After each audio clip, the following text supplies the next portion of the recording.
Yeah, I mean, if you look up here, you're going to see seller agency listing contract. Just ignore that because I just want to point it out to you real quick. They made some, they being the Missouri Realtors organization, they have a loss mitigation and they have a forms committee, and occasionally they react to changes in what's going on in the market. They don't typically react just out of the blue. Typically the changes come in January, and this year they came out of the blue, and it's a reaction to the market. And so I wanted to point this out to you on the listing contract, only because if you look, not my computer. You ever had that problem? There you go. On the bottom of that first page of the listing contract, the exclusive agency, seller agency listing contract, exclusive right to sell, that's redlined where it's kind of funky there on my screen. What it says is love letters. It's on line 58. Checkbox does or checkbox does not permit realtor to accept or provide to owner any love letter that is submitted along with or as any part of an offer to purchase a property or otherwise. Please see General Conditions 13 and DSC 1010. The problem is with fair housing, somebody could send a love letter in with a picture, right? And that picture could be of me. And that would be automatically a fair housing violation right there. You just mark that out, it'd be done, you know, I wouldn't get in. But there could be people of color, correct? And it could be green, yellow, purple, black, white, orange, whatever other colors there are, the basic colors. Point is, somebody could use that later if they didn't get their contract accepted, saying, hey, I sent a love letter in and I included a picture of my family. And for some reason, you know, I think it was more than just price or terms or conditions, it was something else. And so, you know, everybody in the world's overreacting a little bit right now. I get it. And the state reacted quickly and said, look, if you're going to send love letters, because they were becoming more common with multiple offers, then the seller has to approve that. So it's a checkbox on the listing contract now that says, I will accept them and I won't accept them. So if they don't accept them, I mean, it doesn't matter if they produce them or not, then you really need to get them out of the offering on the contract. You need to take them out. And if they say yes, then you present it all where they are.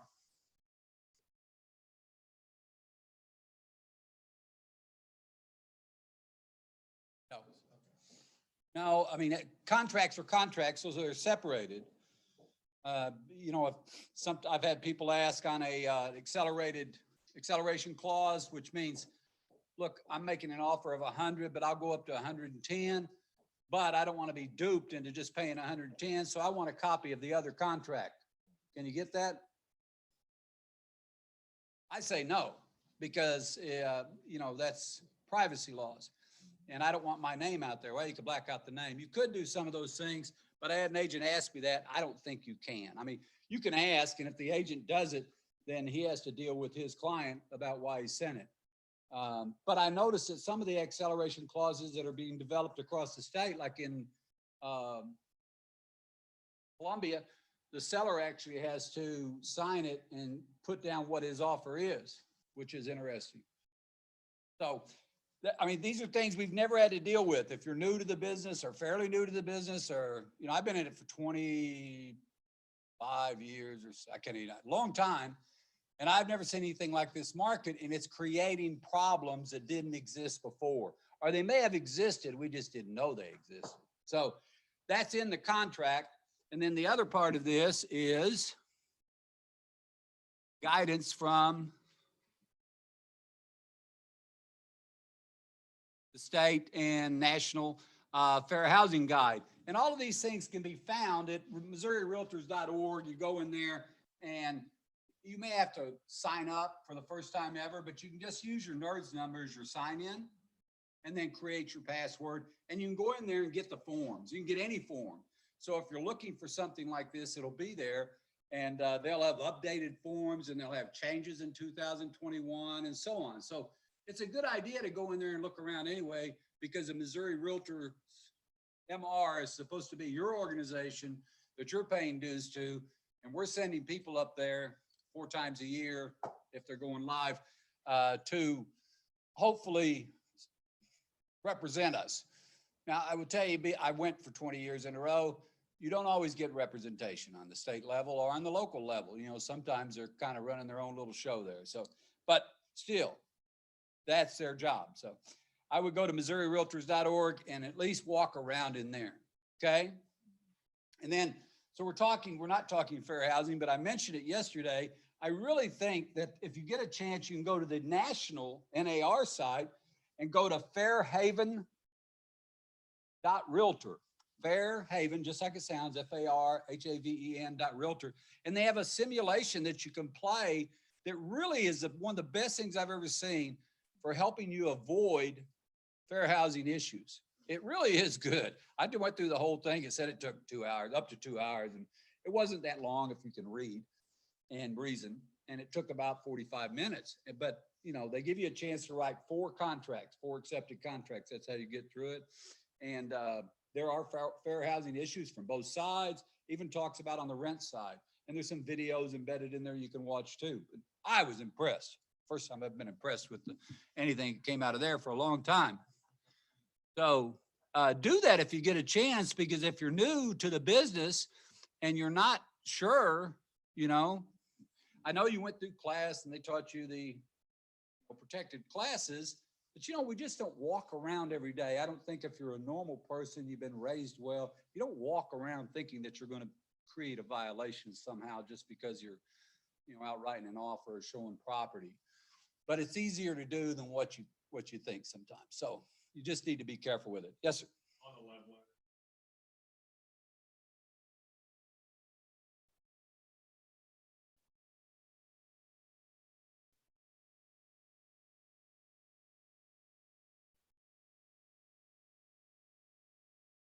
Well, I mean, back with the dot loop, I know how to use dot loop, so I just separate it out and not present it.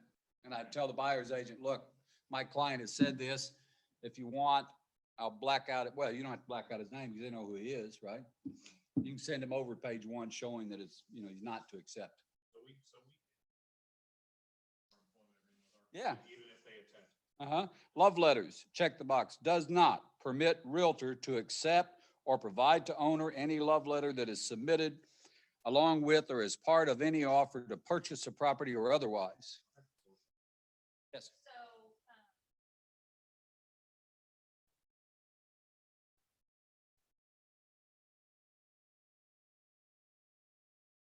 Yeah, if you're going to have a rider and it's not listed there, you mark the box and put the rider in there. Okay, so the left. No. No. That's just a strategy that agents have used. Not a rider. Make sure you actually. You know, you look at the contracts, all of the forms within the Missouri Realtors, and there are contracts, there's agency and so on. And then there's riders, which means they're writing on it, and notices. And you use notices for one thing, to give notice about something, you use riders to attach to. And in this case, I don't think there's a love letter rider. If there is, I haven't seen it, but that wouldn't be unusual either.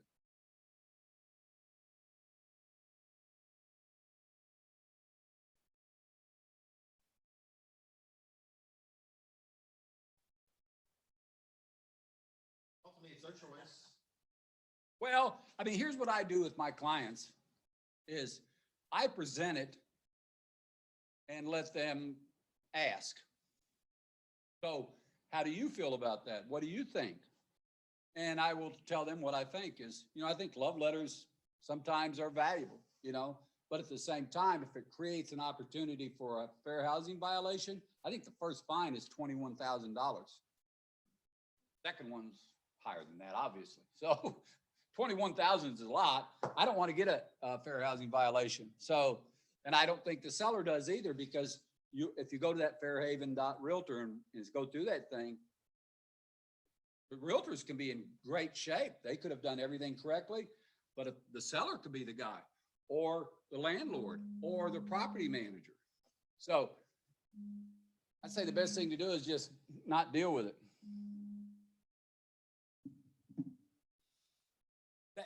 That's just my opinion, though. I don't want you to, you follow your heart. I mean, I've had one love letter in 20+ years and we didn't get the deal. I mean, my client wrote it was beautiful, you know, I mean, I cried as I delivered it. My children can picture themselves swinging in the backyard and all that. That didn't happen. Somebody else offered more money, you know? But in this, in the fair housing video, they give examples of where offers are made that are more money, but they're a person in a protected class and somebody else. And then the seller says, well, I want to take this one that's worth less money, you know? Well, is there a reason for that? And they tell them the reason, say, well, you know, I can't participate in that, you know? As a realtor, I can't do that. You know, I'm guided under federal law, so. Anyhow, so those are things that I wanted to make sure that I talked about them yesterday in the sales meeting, but you know, not everybody attends that virtually or otherwise, so you may not have seen it. Now, the other thing before we get into the contract, which we're going to do in just a second, and there's been changes. If you're brand new, who cares? You didn't know they were there in the first place, so it doesn't matter. But if you've been here for a while, they may throw you a little curveball, and so you've got to be aware of that. There's a thing in Keller Williams called leads, listings, leverage, right? You need to understand that if you're going to be successful in this business, you've got to generate leads. And there's 1,000 ways to do it. The best is personal, you know, one-on-one, but name tags work too. Open houses work. FSBOs work. Expires work. Knocking on doors works. Mailing letters or cards work as long as they're more personal than just, if you want to sell your house, you know.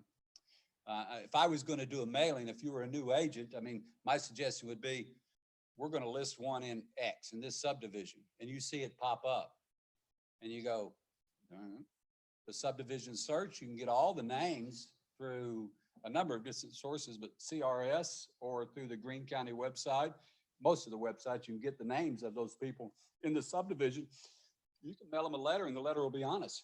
We, the brokerage, just listed a house in your subdivision and you can't believe the amount of activity that it's going to get. It's priced at, and here's the address. I'd be happy to show it to you or you and your friends, but if you're considering selling, call me. Throw 2 business cards in there. And if you know, whatever. I mean, that's a simple letter that you could put on a letterhead and you could slap in an envelope and it costs you, what does it cost now, 50 cents? Whatever. I buy Forever stamps. I don't even know what they cost anymore. But you put it in an envelope and you put it in the mail and it's out that day. Well, let's say the house sells. Even better. Goes under contract a week later, you set off another set of letters. And you could do this by hand. You don't have to, you know, you could do that. You don't have that much to do, right, if you're new. So, I mean, that's a simple way to do it. I know this works. My wife, we were at Carol Jones a long time ago, and she created this class called the 5-Star class. And one of their training modules was to do exactly this. Identify a subdivision, pull up all the people in there, make phone calls to them. This is back when people had home phones. But, you know, you got all the phone numbers. So they called, her and another girl just took turns calling. Just said, hey, it's Chris Bolin with Carol Jones Realtors. And, you know, you've got a great subdivision. There's been 7 houses sold here this year. Would love to sit down and talk to you about selling your house if you got time. And if they didn't answer, you left the message. And then the next thing I did as soon as they hung up the phone is he wrote a note saying, hey, I left a message with you, blah, blah, blah, and put in 2 business cards and sent them. 6 transactions in 7 months, and they got both sides on 3 of them. That's a lot of money. And guess how many times she's done that since then? None. Too effective. You'd rather suffer out here in this market, you know? It's funny, people do. But anyhow, but back to that, the leads do generate listings. And if you can get a listing, that's all the leverage in the world. Now, unfortunately, right now, when they sell in one day, you don't generate as many buyers as you used to, but that's not going to last forever. You still need to look at leads as a primary source and create your database. If you're new, it doesn't have to have 5,000 people in it. Pick this thing up, scroll to your contacts and start with A. If you like the people, make them go into your database. And if you don't have their email, call them and say, you know, I'm updating my database in real estate. I don't have your email. You mind giving it to me? And if they actually know you and like you, they'll give it to you. And if not, they'll say, it's, you know, Amazon 0.3, 2 times to yahoo.com. Won't work. Point is, you've got to create that. And once you have a database, then you go to kw.com, and we've got hundreds of templates in there where you could do drip campaigns. Now, don't drip them to death. It's not a fire hose, you know, just, you know, drip a little bit. I like 12 contacts a year. What I do personally, and I still work and still sell because I still have to eat, is I like to call people 4 times a year. I like to send them an email 4 times a year. And I'll either then visit them or send them a personal note 4 times a year. Those are my primary people that are always referring me business. 12's a lot. Now, there's a 33 touch campaign in KW. You're gonna wear them out, man. They're gonna put you on spam or something. So, but you can do it if you want to. I mean, KW encourages it. It's not Jim Bolin. All right, on the contract, we're gonna start just like you don't know anything. So the first line is the buyer. I know that we don't do this, but I try to occasionally. The contract has legal consequences is the first thing that it says. We have a lot of people that try to get out of contracts. You know what we're good at as realtors? Getting people into contracts. If they want out of contracts, then you need to write down paragraph 13, which is a default clause. You just write it down. You don't have to go to it right now. We'll get there eventually. Take about 3 hours. If you do not understand it, consult your attorney before signing. Now, most people don't do that because they expect you to have a knowledge of the contract. You do not have to have a legal background to understand the contract because your job is to assist them in filling out blanks and checking boxes. But you still have to be able to paraphrase certain parts of the contract. That's what you need to be able to do. Now, you need to be able to understand it well enough that you don't mislead them, okay? All right, so we put the buyer's name in there. I just had this question, and I just got a phone call. I'm sure it's the same thing. An LLC can buy a property, right? Right. A corporation can buy a property. A trust can buy a property. So all those things can happen. So you get to page 8 where the seller signs. Who signs? A representative. And I don't know why this is a fairly active realtor that doesn't think that's the way it should be because they've just been signing it Joe Blow LLC in the signature line. Well, Joe Blow LLC does not exist as an individual. You have to have an individual signature on that signature line, not the corporation name. Okay? All right. Well, I just want to make it clear. So in your trust papers or in your LLC docs or in your corporation documents, it's going to say you have the right to buy or sell real estate. And it's going to say, here's the people who can sign. Now, it could be multiple people. You could have 5 people that could sign. But the point is, somebody's got to sign it. It's got to be a real live person. So, I mean, because it has legal consequences. That's what the contract says. So the buyer goes there. The other thing is when you're writing the buyer's name in there, you need to ask them how they want to take title. I mean, my name is James Lee Bolin. So I'm going to take title as that actually, but you know, I might put in there Jim Bolin. Maybe somebody does that. But you know, you've got friends that are named Bobo, right? Some of you do. And it's not Bobo that goes in there. It's actually his name, Harold. Right? So Harold goes in there, the name. If it's a husband and wife, put them both in there. Do the husband and wife have to have the same last name? No. So it could be James Lee Bolin and Carol Lee Smith, but we could still be husband and wife. If that's the case, then I suggest that maybe, just maybe, you could put this after their name. That alerts the title company that we have a husband and wife, even though their names are different. Now, it could be a brother and sister, right? And it could be James Lee Bolin and Denise Elizabeth Bolin, but we'd be brother and sister. But if we're still taking title as a buyer, that'd be the same. Now, eventually, what might the title company or the lender ask if we're getting a loan? what's our relation? And do you have a spouse? Right now, the baby boomers are all dying. Unfortunately, I'm one of those. And as they die, kids are inheriting their property. And so let's say there's 5 kids in the family. So if you list that property and you know it's 5 boys, you need to find out if they're married, because those people have to be on the listing contract too. So it can be a little bit of maneuvering and certified letters and all that. Yes, ma'am.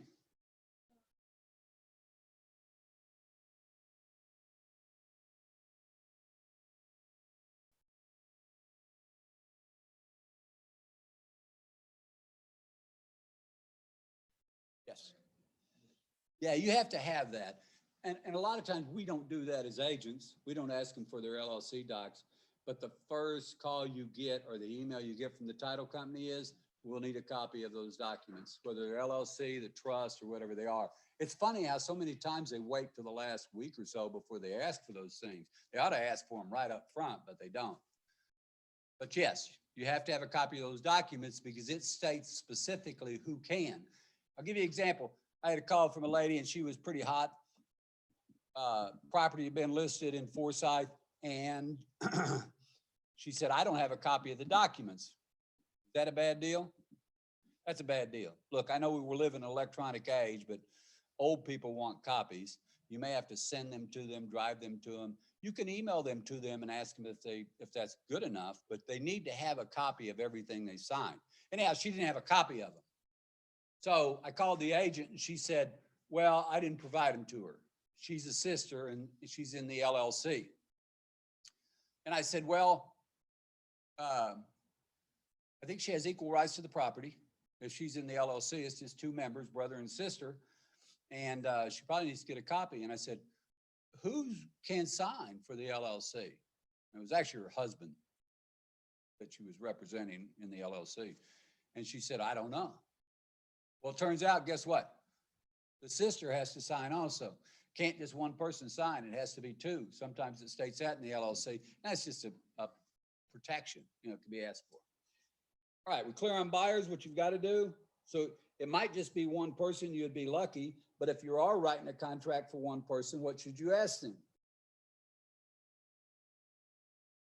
You have a spouse, yeah. I mean, we need to know, even if you're paying cash, sometimes the title company wants to know. If you're getting a loan, the lender is definitely going to want to know because he wants to tie you both up. So if you get a divorce, he's got 2 people to go after rather than 1. What do you think about that?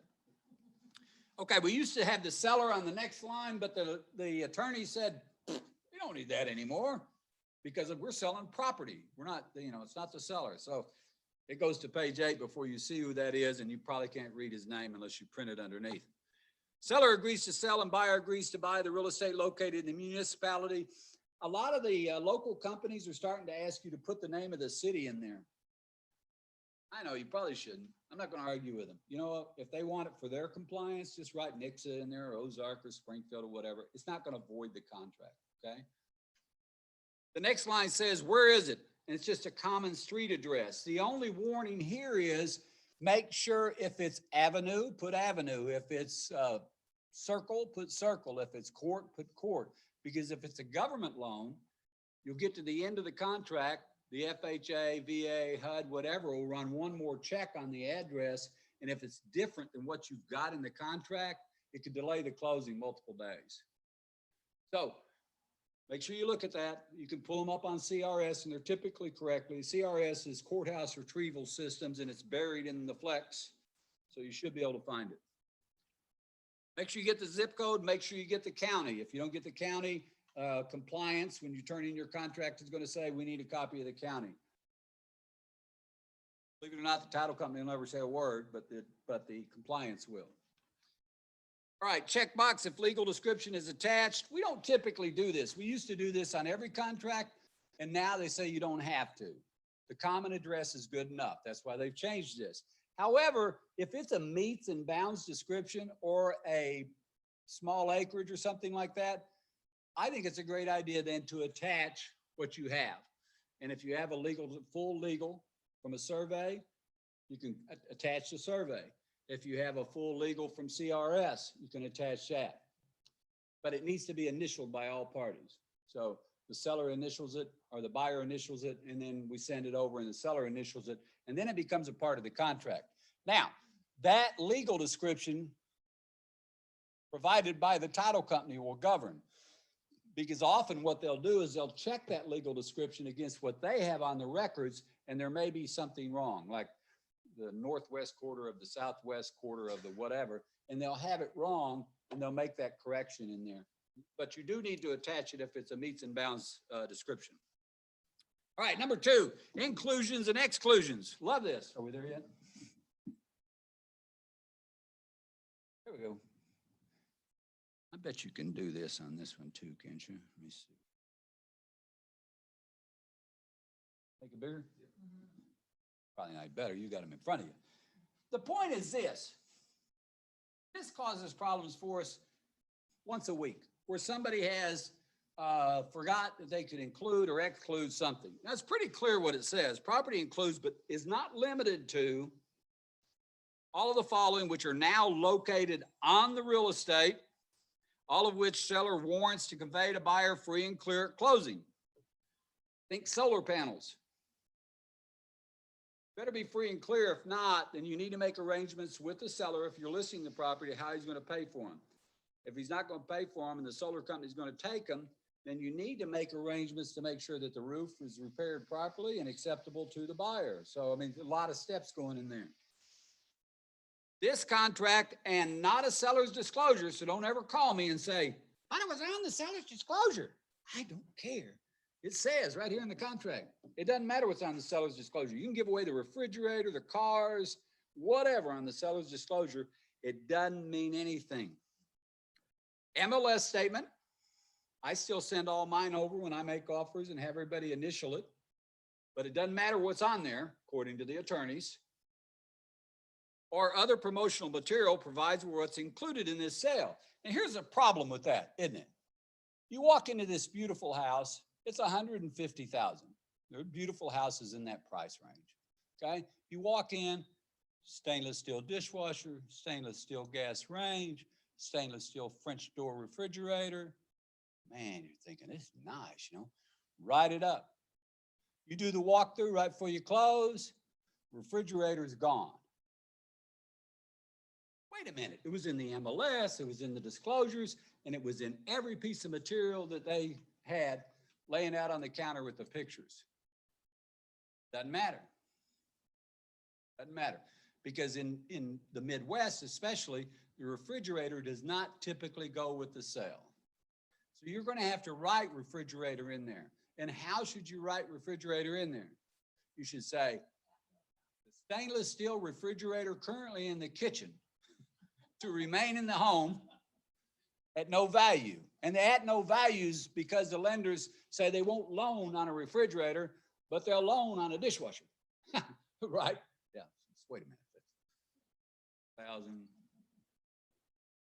But they won't do it. So again, stainless steel refrigerator currently in the kitchen to remain with the home at no value. At no values for the lender. All right, so we go through that list, remembering that here's what's included: garage door openers and controls. Anybody ever bought one of these garage door opener, the universals? I buy them all the time. My clients have programmed their car and they don't have the openers anymore. And it says in the disclosure they have them. The other agent argues, get openers, Go to Lowe's, they're $49 for 2, a pair. Easy to program, but how to avoid that? Unless I write in the counter, or if we counter, no garage door openers to be included, because I've spent a lot of money on those. Keys and remote entry controls, lighting, fences. Notice what it says. If you have a hardwired pet system, typically they're underground, then you must leave the collars. Can't take the collars with you. Sprinkler systems, obvious. Attic and ceiling fans. Can't imagine anybody taking a ceiling fan, can you? It happens. They replace it with the boob light. You know what that is? $5. Attached antennas and TV mounts, flush mounted speakers. Now there's an argument, is that a flush mounted speaker?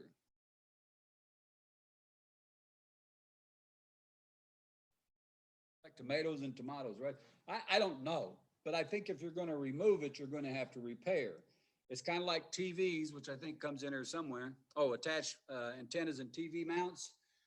Now the TV mounts stay because everybody's mounting their TV on the wall and they were taking it all with them, and there are these holes in there, these big gouges. So now the mounts stay because there was no way to get it cosmetically to look like it should.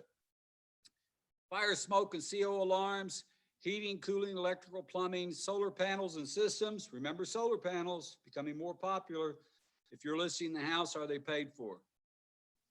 If they're not, are they going to be paid for at closing? Humidifier, propane tanks.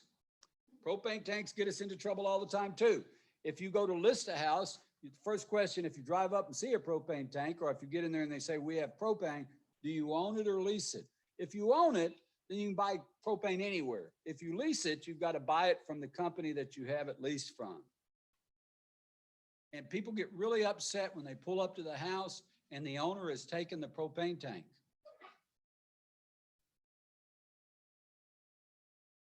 It happened. Radiator shields, hardwired security and alarm systems. What's that Apple thing on the wall? What's that called? Thermostat. The Nest. Is that hardwired?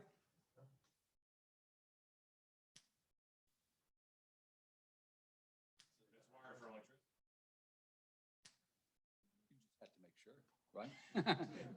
Because it's all, right, you do it on your phone and all that. So these type of systems, these newer systems, some of them you're just gonna hang on the wall, just like a remote for a fan or something. Some of them. And it can go. So if you want the Ring doorbell system or the Ring doorbell, then you probably need to include it in the contract. Central vac, ventilation, water softeners, and so on. Window air conditioning units, everybody wants those. Barbecue grills and fire pits. We're having some challenges with that because some people are taking, they got the green egg buried in this big $5,000 outdoor fire pit. And when we do our walkthrough, the green egg's gone. Microwave oven, if it's built in, sitting on the counter does not constitute built-in. Blinds, shades, shutters, storm windows and doors, screens and awnings. So typically you leave those in the listing contract, shutters and blinds. If you're going to take the curtains, or if your seller's going to take the curtains, they need to leave the hardware, just like the TV mounts, okay? So they've got these beautiful orange curtains in the bedroom. They can take the orange curtains, but they've got to leave the hardware. Good? Okay. Attached mirrors and all bathroom mirrors, HGTV. What do they do with their mirrors now? They sit them behind the sink, just like that. Do they stay or go when you close? Stay, according to this. So all attached mirrors and bathroom mirrors, all bathroom mirrors, whether they're plugged in, screwed in, or what, they stay. That shelving, closet organizers, and floor coverings. So those are all included, and we gave one example, the refrigerator, of what else you might include. What else might you include? Just so you get to thinking about it before the next time you write an offer. What at the house might be included?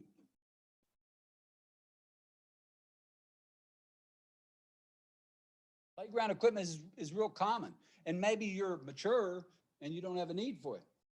You may want it to go, right? So it'd be on the exclude line, but it could be on the include line, because if you price those things, I mean, a nice set of playground equipment, thousands, not thousand, thousands. What about the storage building in the backyard? Did you include that? It's portable, unless it's bolted down with, hurricane straps or something. It's portable. Even if it's on a concrete slab, it can still be portable. Right with it. and leave no ruts in the yard to be repaired. What else? Chicken coop. Chicken coop, really, that would be a good one right now. Was included. And your buyers wanted it? Okay. Because some buyers don't want the hot tub because it's just more maintenance and typically they break and then to replace them's 5,000 to 8,000, right? Want them for that reason. So those are some common ones. Okay, what about excluded? Playground equipment, storage buildings. You've seen the storage buildings that you don't want, right? Above ground pool. Huh? Trampoline, yeah, I never thought about that, yeah. Chicken coops. The stainless steel refrigerator in the kitchen, because you've got your own. Or maybe they've got a white, freezer on the top. They've got that. You don't want it. You don't want it for your garage. You don't want it anywhere. You tell them to take it with them.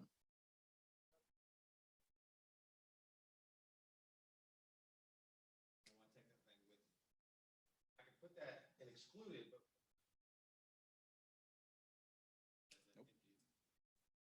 Have to, it would make better sense. It's just like, we had clients recently, we represent, they're closing on Friday, in fact, and they had, not stainless, what do you call them? Stained glass light fixtures that had been made by a family member, kitchen, dining, living. And I said, take them down and replace them. Well, that's what we're going to do. I said, well, good. Because if I walk in and see that $5 plastic stained glass from Walmart, I'm wanting it, So I think you've got to, if you're going to pull it out, I think you replace it myself. Because you got to, it's not required for the sale of a house to have a range. It's required to have what? Got to be fully enclosed. You have to have a septic/sewer system, and you got to have heat. Those are the things you have to have. You don't have to have air conditioning. You don't have to have a range. You don't have to have any of that. But if it's FHA, they may, I don't know if they require one or not. It's hard to tell. USDA, I don't know if they'd require it either, but they might. But if I'm with you, because I've seen those, if you're going to take it out, then you need to find something to replace it. Your problem is probably it's one of those 6 foot with 22 burners on it and all that. No, it's just not. Okay. I was just saying that we probably wouldn't take it. You know what? I mean, I don't cook a lot, but I cook some. I like my stove. I'm used to it. I know exactly where the settings go for scrambled eggs. I'm gonna have to learn all that all over. All right, purchase price. Everybody good on the other? Okay.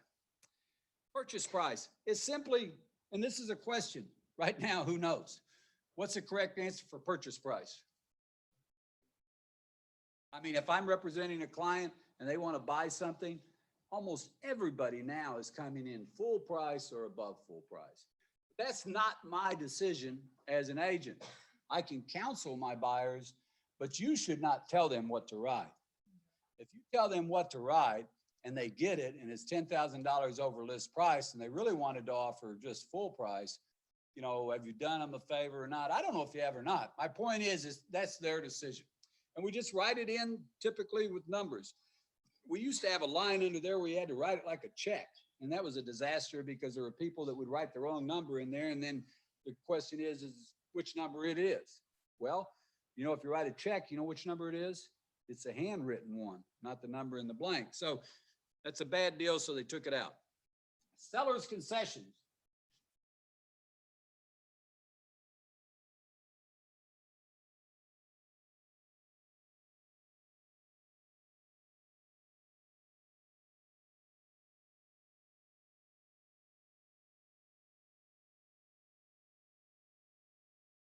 That's who determines whatever happens with the seller concessions. We've got a whole paragraph, almost a page in the back that talks about seller concessions and who pays this and who pays that. You know what the answer is? The lender. The lender determines all of that. So don't be fooled by that into thinking that, they're going to try to take how much? If you've got $4,000 in concessions in there, how much do you think the lender's going to try to take?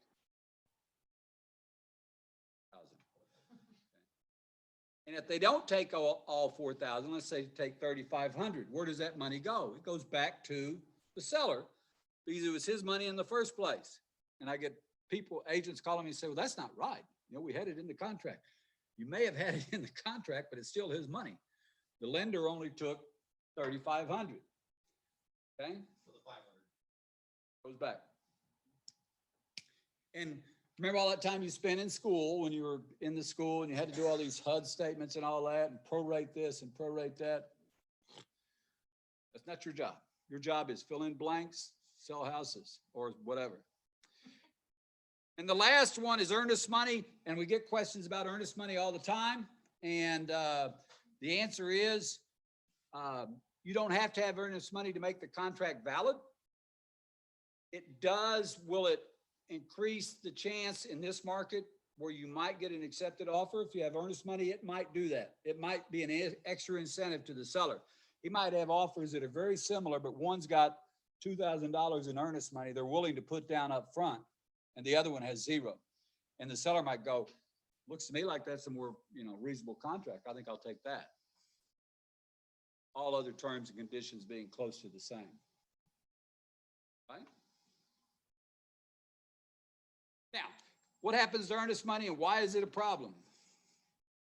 Go on to chapter or paragraph 8 and it tells you all about it, but I'll give you a short version, okay? Earnest money gets delivered to the title company. And you'll notice in the next line on 25 and 26,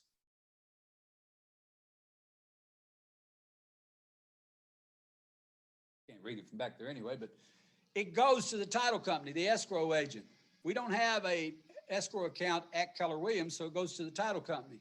So if you're going to close at Hogan, Great American, Meridian, Bird, Titan, whatever, you write that in the blank, and that's where that earnest money is deposited. Who's responsible for depositing it? The buyer. The contract changed this year to give them only 5 days to get it there. I think it was a big mistake. I have no idea why the state decided to do that. And most people do not carry checkbooks around anymore to write an earnest money check. So the people have to go home and remember, they write the contract on a Friday at 7 o'clock, that by Monday morning, by God, they better have that money over there because they're on day 3 already. Because what happens? If earnest money is not timely delivered to escrow agent, then seller may terminate this contract by providing notice thereof. You see who can cancel it? Seller.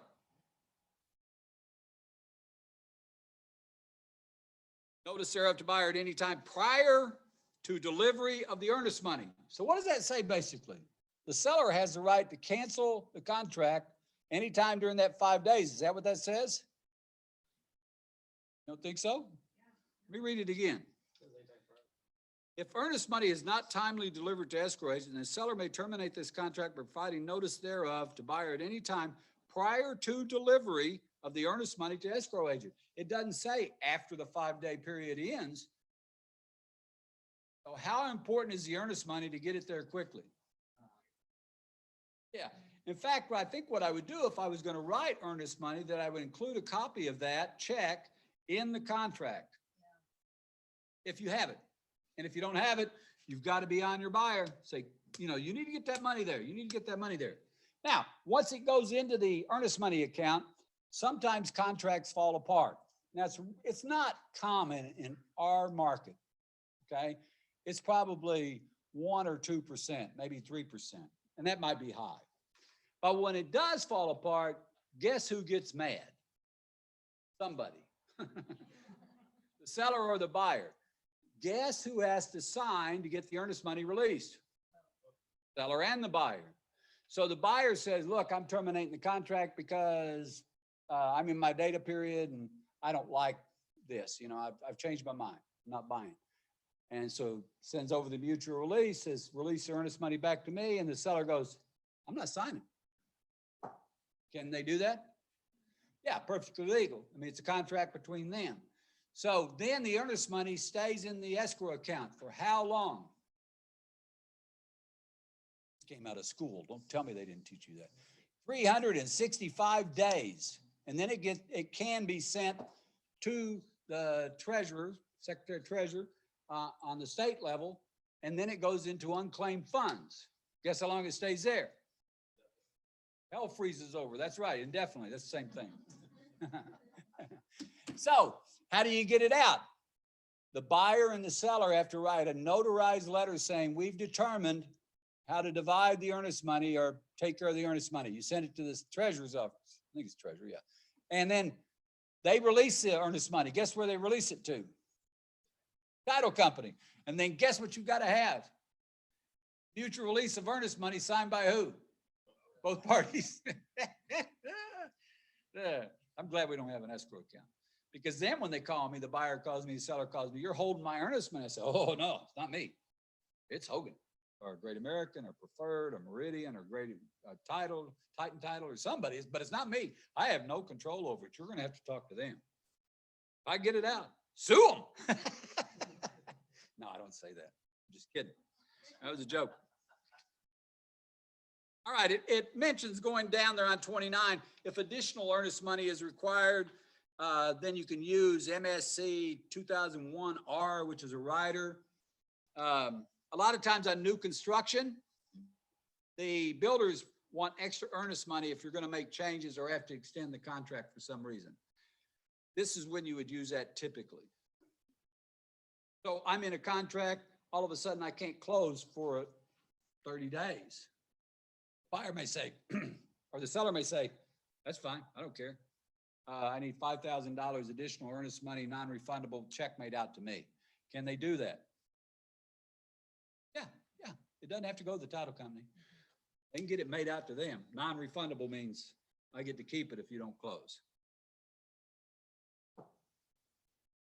Okay? All right. The rest of that's in there is not interesting to you, so it won't be called on. Number 4, closing.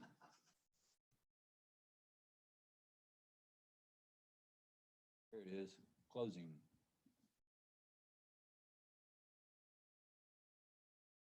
Subject to the terms of the contract, this sale will be closed, meaning the unconditional release and exchange of the deed. So we've got to change deeds for the purchase price, together with all other documents that are necessary and funds required by this contract. That's the closing. What's the last word in there? Funds. Now, if you've been in the business very long, you've sat at a closing where the funds have not arrived. They're supposed to come electronically or they've been wired. And that's why you don't have a closing until you have funds. You might have all the documents signed. Everybody, they could have exchanged keys if they wanted to, but it's not closed yet. So funds have to arrive at the office of the title company, and this is where you name your title company the first time. It's always a question for new agents, which title company? Well, where do you guys close primarily? Okay, where do you guys close? Meridian? Hogan? Yeah, I don't care. I just want it to close. But if they ask me, oh, we don't care, what do you want to close? I'll say, you know what? Titan, Hogan, Great American, they're all, they've got to do their job regardless of who it is. So which one do you choose? And they tell me and I write it down and I don't care. Now, some of you want to go there because you got buds there and they treat you good and all that. Give them multiple choices. You'll notice most of the big groups, Adam Grady, Dan Holt, Patrick Burney, some of these big teams that close numbers that most of us aren't used to, they close at one title company almost primarily.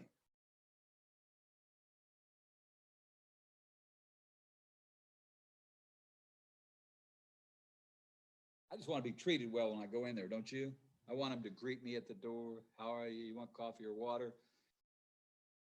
I don't want them to treat me differently than they treat the big gun that's coming in, because at that point in that transaction, who's spending the same amount of money? Me and them, it's all the same. So I just want to treat well. So just remember, it's the buyer's choice, not yours. If the seller says in their listing, seller prefers to close at, you can close there if you want to. Now, if it's a builder, there's a reason, because most of their funds go through there on their construction and disbursements and all that. It's worth closing there without a hassle. But other times, just because somebody says, I like closing at Hogan, doesn't mean you have to close at Hogan. I like Hogan. But it doesn't mean you have to close there. You can close where the buyer wants to. If the buyer says, look, I really prefer closing at Waco, you say, okay, how do you spell that? At this location, and if it's, they want the location now because there's multiple locations, so you can't just say I'm closing at a title company. I think Titan has one, Waco has one, right? That's all right, you don't have to. Waco has one, Great American has multiple all over the place, Hogan has quite a few. I don't know if Choice, maybe, but whatever, make sure you get the right address in there. It doesn't have to be specific, like I can put Titan on Battlefield. I don't have to put 2925 East Battlefield, Suite 110. Okay? On this day, during this month. Now, who determines that? Who determines when we close? The lender typically. The buyer can think, I want to close this time, but the lender, if there is one, and that's most sales, is going to determine when you close.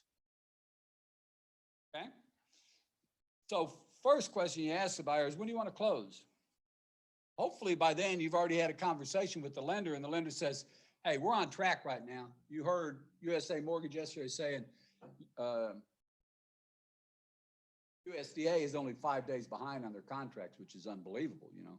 So they used to be 60 plus days. You could typically get a USDA now in 45 days. And most conventional loans you can close in 30 days. Banks are getting better at this. You know, it's a race to see who can give the most service. So ask that question, put it down, and that's going to be the closing date from that time forward, unless it's changed by an amendment. Can we close earlier with no problems? Yes. If we go past that date, we must have an amendment. If it goes past that date, guess what happens on the 21st of May if I don't close by midnight? Contract terminates. No penalty to me. I mean, penalty to somebody maybe. Somebody may have defaulted, but the point is, it's got to close on that date. If it's going to go past that date, we must have an amendment.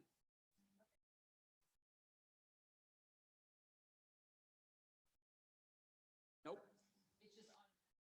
It's always on or before. Okay. Yeah. Now, you may want to have it in writing that we're going to close on this date, but put yourself at a little bit of risk if you do that. If you say, hey, we've all agreed we're going to move it up to the 21st, and then all of a sudden the lender says, we're just not quite ready. It's going to have to close on the 23rd, Friday. Well, if your original date was the 30th, you're fine. You can just send an email over and say, we're not going to be able to close on this date according to the lender. You know, here's his phone number, call him. Then you just move forward. You don't have to have an amendment to do that if you don't have anything else in writing. All right, page 2. This is where we start getting into the changes. This wasn't in our contract here. It was way back. It was kind of buried somewhere. Sorry. He's watching at home. All right, paragraph 5. Sell contingency, check one box below. This contract is not capitalized, underlined, bold, contingent upon the sale and or closing of any other existing property of buyer. Is that a stronger offer? Think about these things right now. Is that a stronger offer? So your buyer owns a house, but it's free and clear. Okay? Is that where you guys are? Paragraph 5, does yours have that? What does it look like?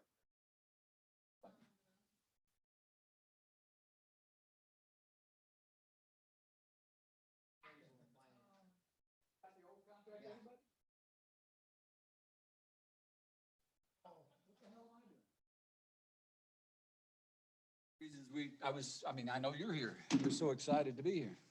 Let me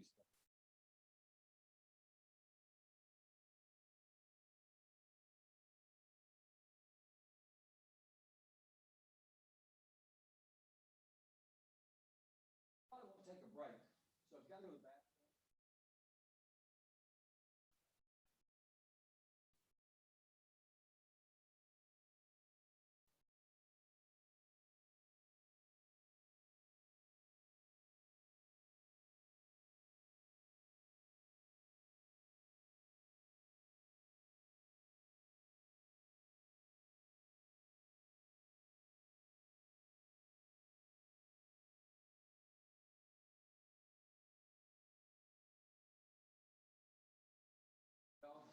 told them I'm gonna yell at her, it doesn't matter, but I do need them and I need them.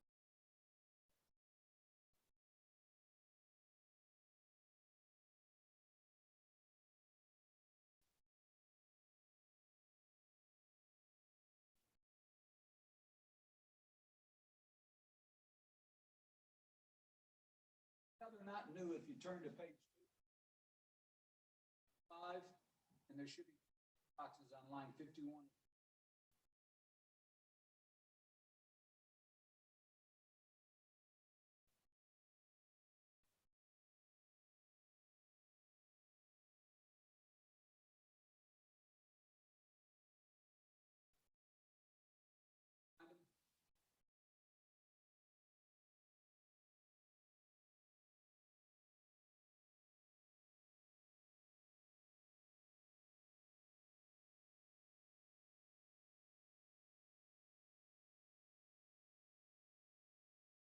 Well, we can talk about it anyway, as soon as those guys get back from the bathroom and.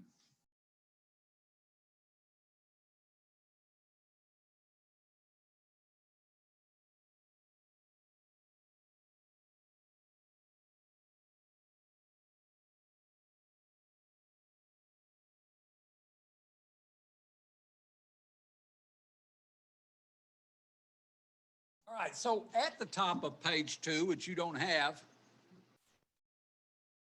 if you can look up here, I don't know if I can make it big enough or not, maybe I can. Nah. All you Baptists sitting in the back of the room there. She's gonna bring those down, but they've added this and it says, this contract is not contingent upon the sale and or closing of any other existing property of buyer, which makes that a stronger offer. So if your clients, maybe they have a house and they're buying a new house and maybe they only owe $20,000 on their old house and they know they can get a loan, they've already been to a lender for the new house, then they wouldn't have to sell to do that. But I would say the majority of Americans, if they own a house and they're moving, that they're going to have to sell their house. That would be then line 52, if you want to write it down. This contract is in bold and capitalized and underlined, contingent upon the sale and or closing of an existing property of buyer.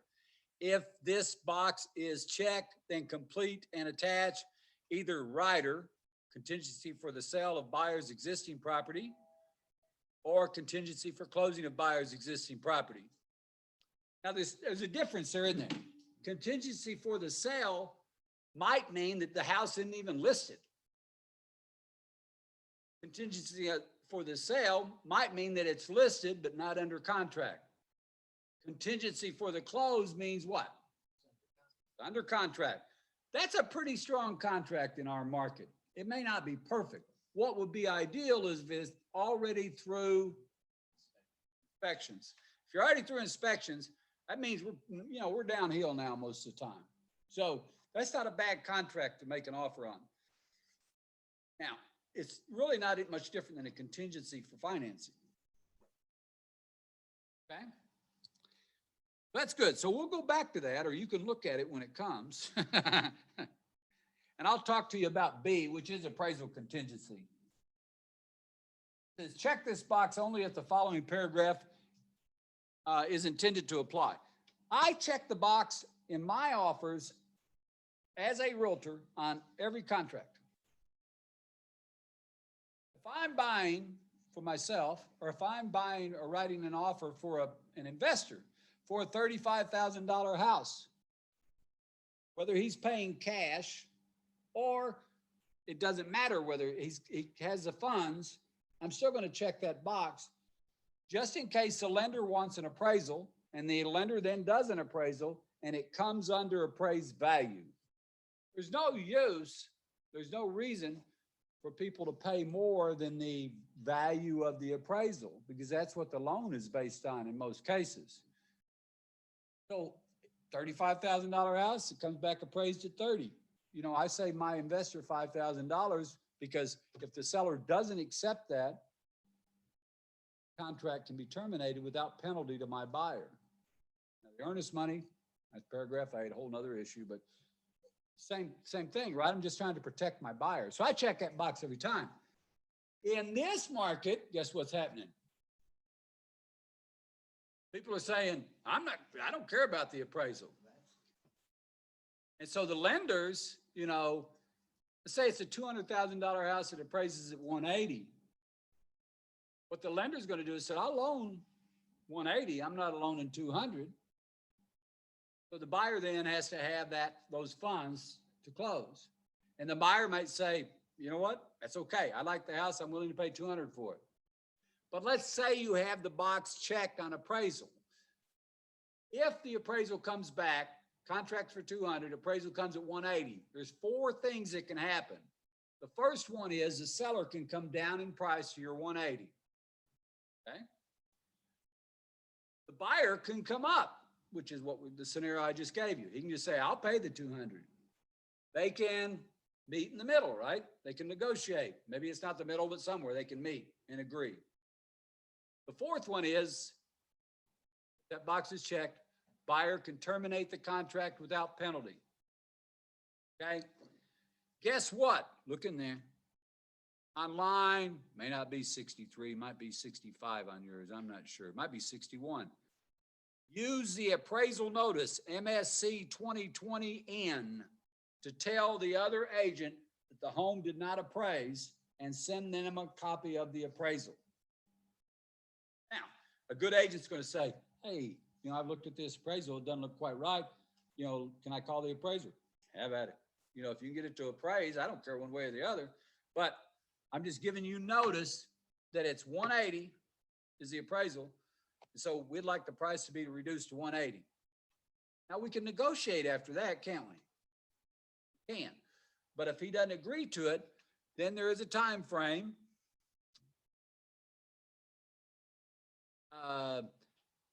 If the parties do not reach a written agreement to reduce the purchase price as requested within blank 5 is a default, after delivery of the appraisal notice to the seller, then this contract shall automatically terminate. So they got 5 days to make a decision. Kind of puts pressure on the seller to do not necessarily the right thing, but whatever it is. And that's called the appraisal resolution deadline. Now, where is your other blank? Buyer must deliver a written request and a copy of the appraisal. Is that on 61 on yours? 56, 57? That should be the term of the contract. So make a note to yourself. You can write on that paper.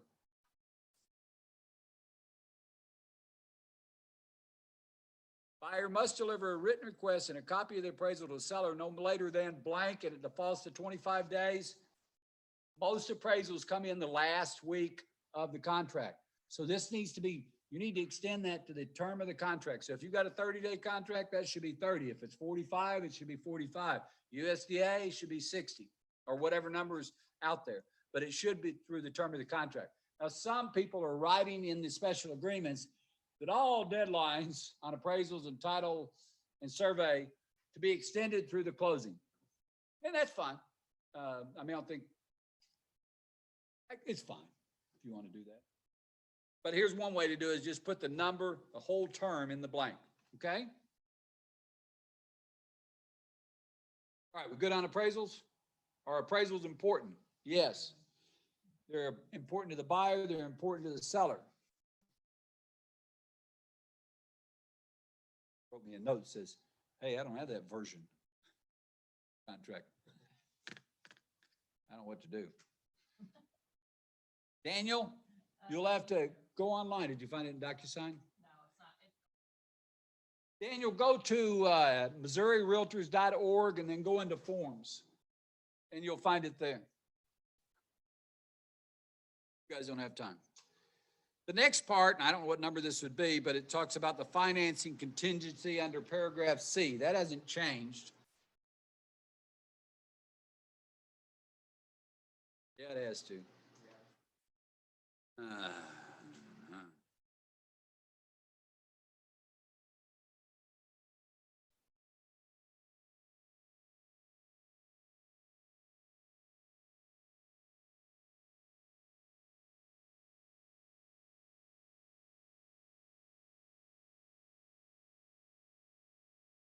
Well, it gets confusing, but I'm going to go ahead and talk about it. Not contingent upon financing. If I buy something and it's not too expensive, then I know I can buy it. I don't have to worry about the financing. So I can say, and you have a blank there that says not contingent upon financing. It says, although not a condition to performance, buyer may finance any portion of the purchase price. Okay? What they've added is this, and just listen, checkbox, pre-approval letter or proof of funds sufficient to complete the closing is attached. So a lot of times, especially on higher end property, if I'm buying a $700,000 house, let's say, somebody may ask for a proof of funds, and so I may have to get that from my investment banker to send over something that says, I've got X number of dollars in here that I can buy this property with. What's been happening, and the reason this is here, is because people have been making not contingent upon financing offers and then not having the funds. They said they had them, but they didn't have them. And the seller accepts them thinking it's basically a cash offer, right? So this offer is not contingent upon financing. This offer is contingent on financing, even if it's conventional. Which offer is better? If everything else being the same, closing date, whatever. Not contingent, if you can get that. So now they've said, you know what? Might have to get a proof of funds here, a letter or something from the bank. It's not in there anyway. Oh, there it is right there. So it's right. Oh, it is on. Oh, it's on mine. Oh, you can see it. You guys in the back, the Baptists? It's up here on a checkbox. That's a joke. Any of you Baptists? When I grew up, preacher always talked about the people sitting in the back of the church. So I was Baptist for a long time, and I switched over to something else. All right, the next part of it is non-conventional. Non-conventional is basically a government loan. This hasn't changed. If you find it on your paper, it's the same thing. It just says, if you check this box and you need to attach the government rider, the appropriate government rider. And then 3 is conventional. That's the same thing on your paper. That hasn't changed. Buyer agrees to do all things reasonably necessary, including but not limited to completing a loan application, paying for a credit report, and on and on. Now, funny thing about that, it doesn't say that anywhere else except on a conventional loan. Heck, I mean, shouldn't you be doing that on a government loan too? Yes, I don't know why that doesn't apply to everybody. But on the blank, the next blank that you see, which is a loan contingency deadline, do you find that on your paper? Fine it is, but got it? Loan contingency deadline, it's a blank. Got it? What should that number be? Term of the contract. Again, because lenders have this awful problem of coming on the last week and saying, oh, sorry, something's changed. If they do that, then if you skip down to, I don't know what it'd be on yours. On mine, it's 92. Loan contingency deadline passes. That'd be on yours. Help her out back there, somebody.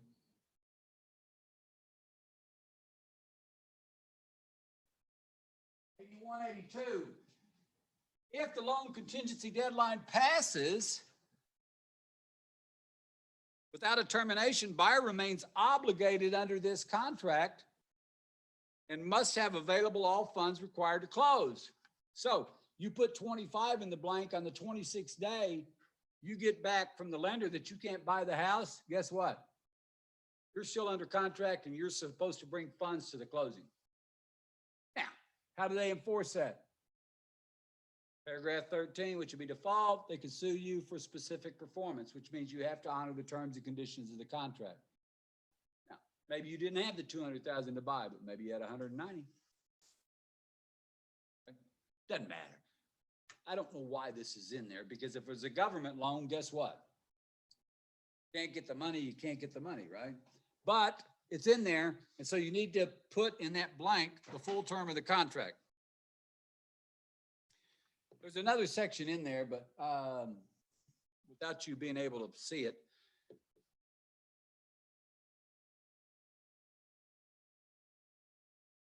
It's basically this. If you say you're getting a government loan, then you've got to attach the government loan rider, right? That's what it says. You can't see it, but that's what it says, and it says it in writing here, and there's a whole thing about it. There's no reason for me to read it to you, but the contract will not terminate if you don't include the rider, if that's the kind of loan you're supposed to be getting. Got it?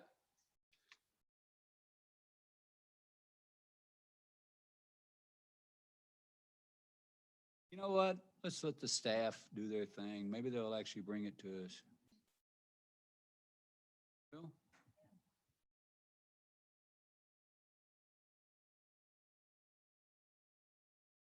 I don't think this section has changed, so if you find it under contract right here,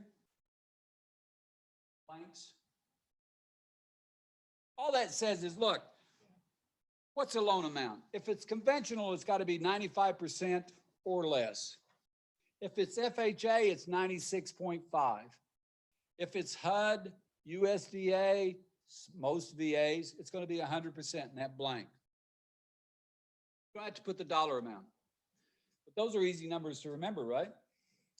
And if you've had a conversation with the lender already, they'll tell you. How much are they borrowing? It's an FHA loan. What is that? 96.5%. Now, we can put a percentage in there because those numbers are never going to agree at closing. They never do agree. I mean, say 96.5 on a $100,000 loan, they may have to bring 99,200.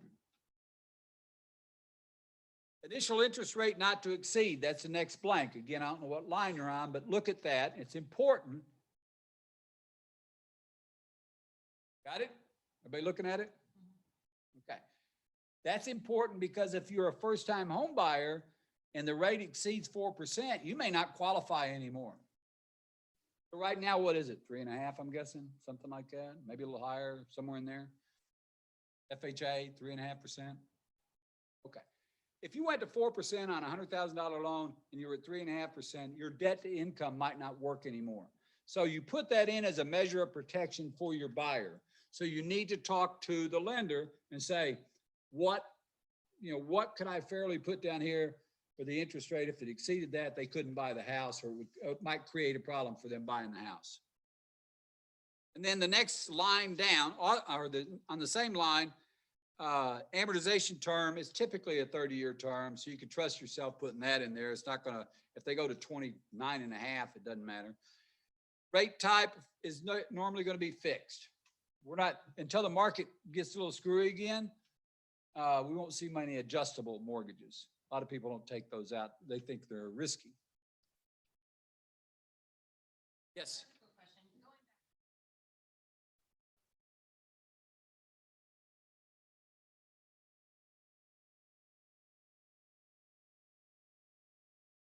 Yes. We want to ask the lender. So if the lender says, you know, I've agreed, here's your good faith estimate is what they call it, right? GFE. The good faith estimate says 3.25. I'd automatically write 4 in the blank. But I could call the lender and say, you know, when does it get to be dicey for them where they may not be able to buy? And if he goes 3.6, then I'm gonna put 3.6 in there. I mean, again, your job as a buyer's agent is to do what? Protect your buyer. You don't care about the seller. You're trying to find out property for your buyer, but at the same time, you've got to protect your buyer, and so that's why you put that in there.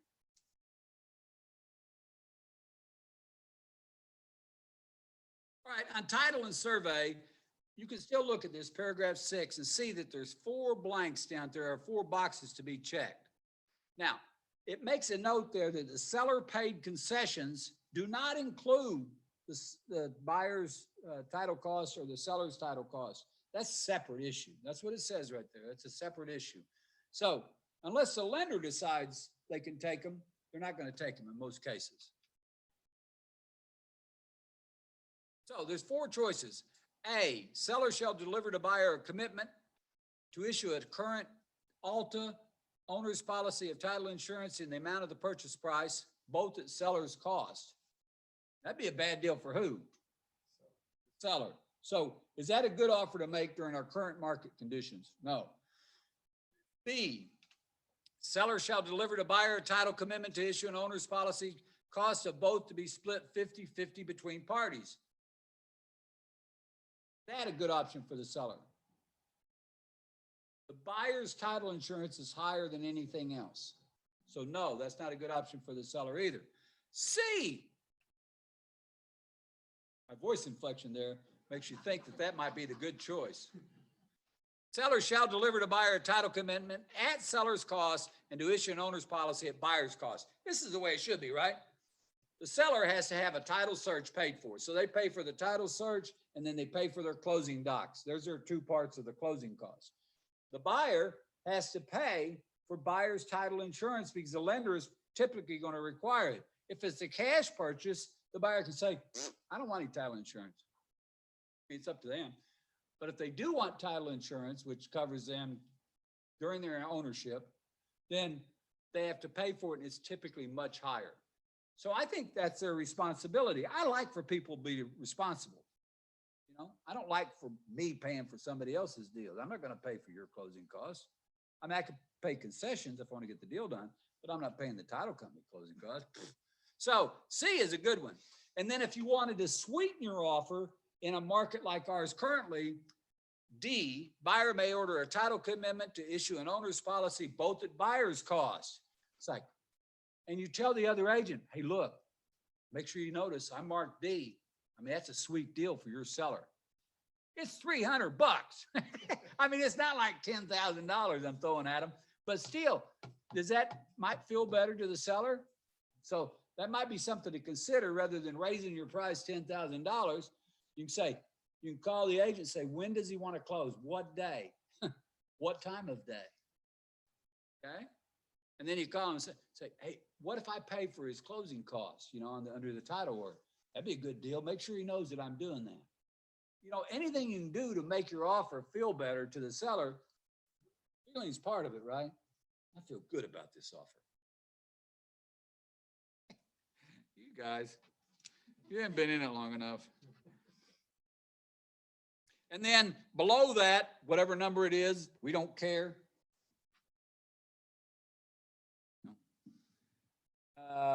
It says, and the title commitment shall be provided by or issued by, and that's the title company you're going to, so you repeat whatever was on page 1 right there. All right, and then well, I don't know what it is, but it's the next blank. Well, don't go there yet. Right below the title commitment shall be issued by, buyer at its sole option, expense and liability may also obtain a survey of the property. Rural property, I suggest this every time. But if you look down here, there's no way in the next blank that you're going to get it done in 20 days. So it needs to go the term of the contract, right? If you order a survey, you can count 45 days just right there. I mean, that's how long it's going to take minimum. And we used to get surveys on everything. That's how long I've been in the business. Every lot, every house we sold in town had a survey. Somebody come out and mark the 4 corners. Title company said, we've issued enough title insurance on that stuff. You don't have to worry about it. Fences are off on the wrong side in town. I mean, it's all been cutting the grass over on their friend's lot for years. So the point is, you can obtain a survey if you want to. It's at the buyer's cost. Then once you get the survey back or the title commitment, if there's a problem, then the seller, you send it to the seller and you use a MSC, let me see, where is it at here? Yeah, 2055N title and survey notice and say, we've got a problem. There's an easement through the property that we didn't know about, and that you didn't know about. There's an easement that runs through the garage. There's a boundary that's off by 20 feet times 2,000 feet. Multiply that. Almost an acre, right? Long time. There, you know, you told me you're selling me 20 acres, you're only selling me 13. So you send them a notice and say, here's the survey, or here's the title work, here's the problem, I want you to correct it. And then the seller has, I think you can see this in the third blank down. 7 days if none stated after receipt of the objections to agree. Copies?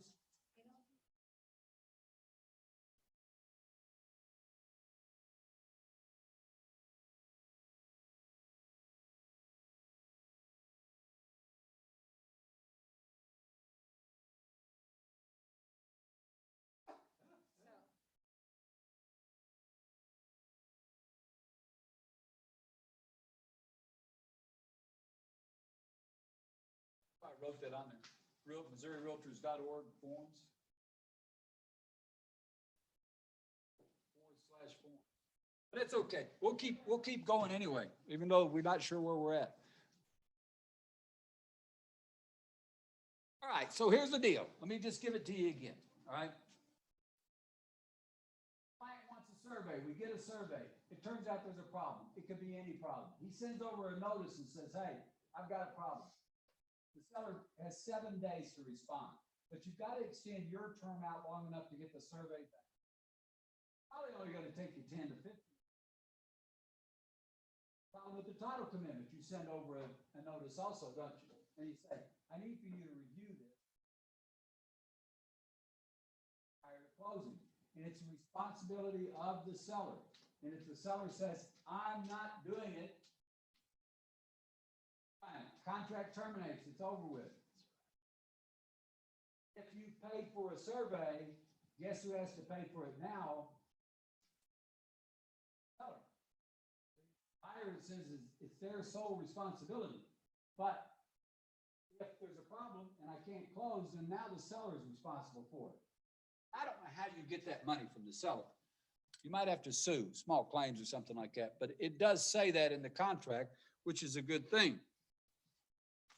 Hopefully you'll never have that problem. You've had that problem, haven't you? I've had that problem.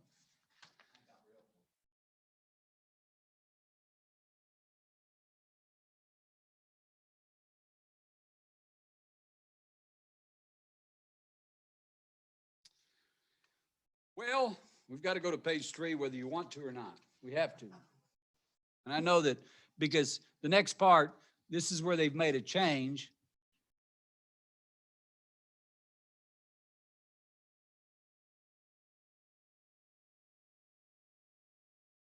And if you want to write down line 126, 7, and 8.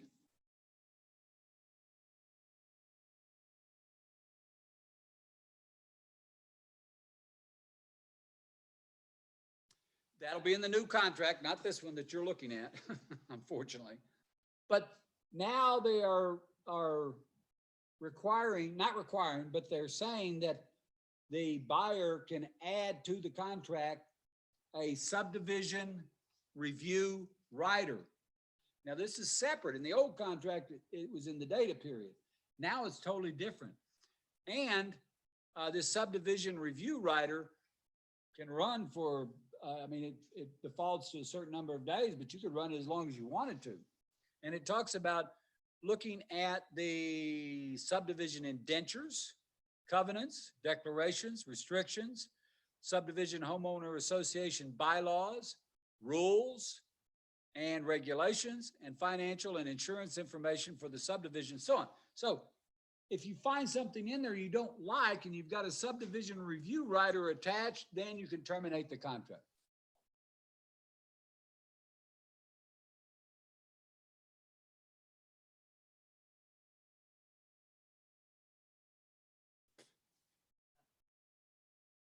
It was already in the property data period, but I'm thinking what they're saying is there's been enough, there must have been, all I can think is there's been litigation around the state somewhere that made them look at this real hard and say, we probably ought to have this separate because that data period doesn't give our client enough time.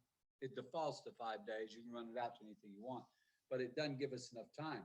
But if I attach it as a rider and put those dates in there, then it has to become a part of the contract. So it could run out 20 days.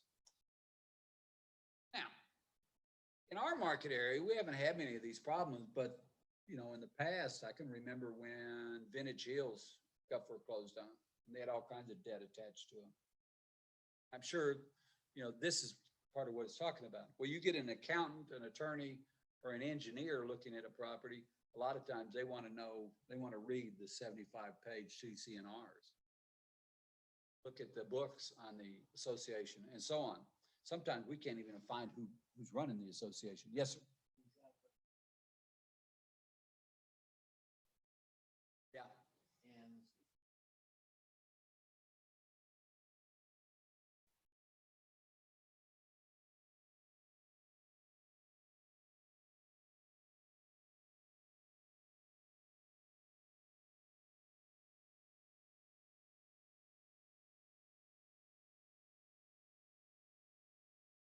They tell you typically up front. Here's the deal. So, and of course, this is a different market, but a buyer will say to you, I want to be able to build a shop in the backyard. Can I do that? And you say, I'll find out. Let me put ours and see what I can find out. And then you immediately call a trusted title company and say, I need a copy of the CCRs. And they can typically get them to you in 24 hours and you find out. Well, you can read it yourself, but it might be better to read it yourself first and say, yeah, you can give it to him to read. Or them to read. You know, because, I mean, they're the ones that are asking. Yeah. So that's something new. And I want you to make sure you wrote down those numbers. So when we do get this back, you can actually go through and underline that section 126, 127, and 128.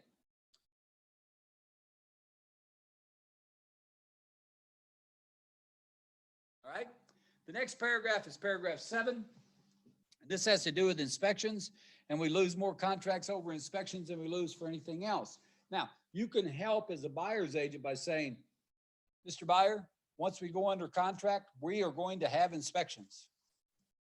And those inspections, you're going to pay somebody about $450, and they're going to go in there and they're going to find something. And here's what it's going to be. You're going to have a plumbing leak somewhere. There's going to be an electrical issue somewhere. It could be as simple as the reverse polarity on a plug, a GFCI that doesn't work, something of that nature. But they're going to find stuff because you gave them $450. I haven't seen one yet that didn't find something. Thank you so much, Lindsay. I really appreciate it. Thank you. It was really nice of you to do that. All right, we're on page 3, and we're now on line 133 on your contract. I thought it was just me when they had those blank looks on your face and all that. Look what it says if you're new to the contract. The property is being sold in its present condition with no warranties expressed or implied, except as may be given to the buyer in writing.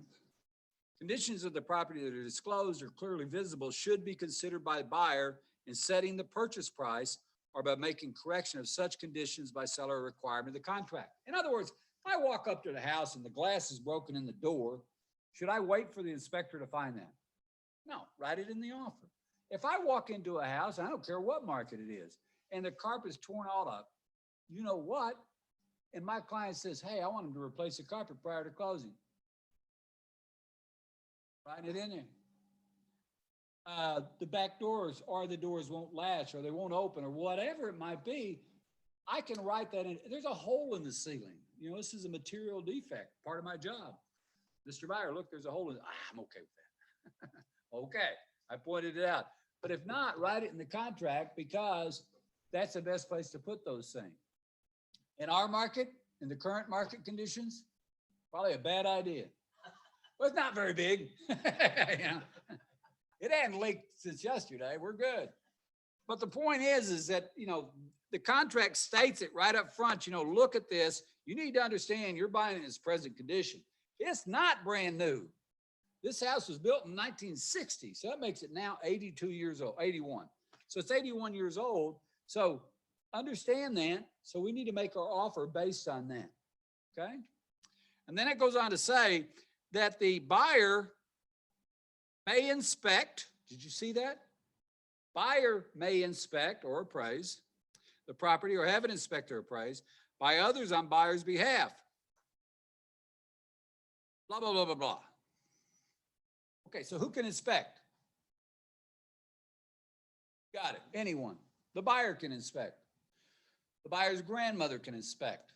The buyer's partner can inspect. Anybody can inspect. It's on the buyer's behalf. We used to have in there that they had to be a license. Had to have a business license, I think is what it used to say in the contract.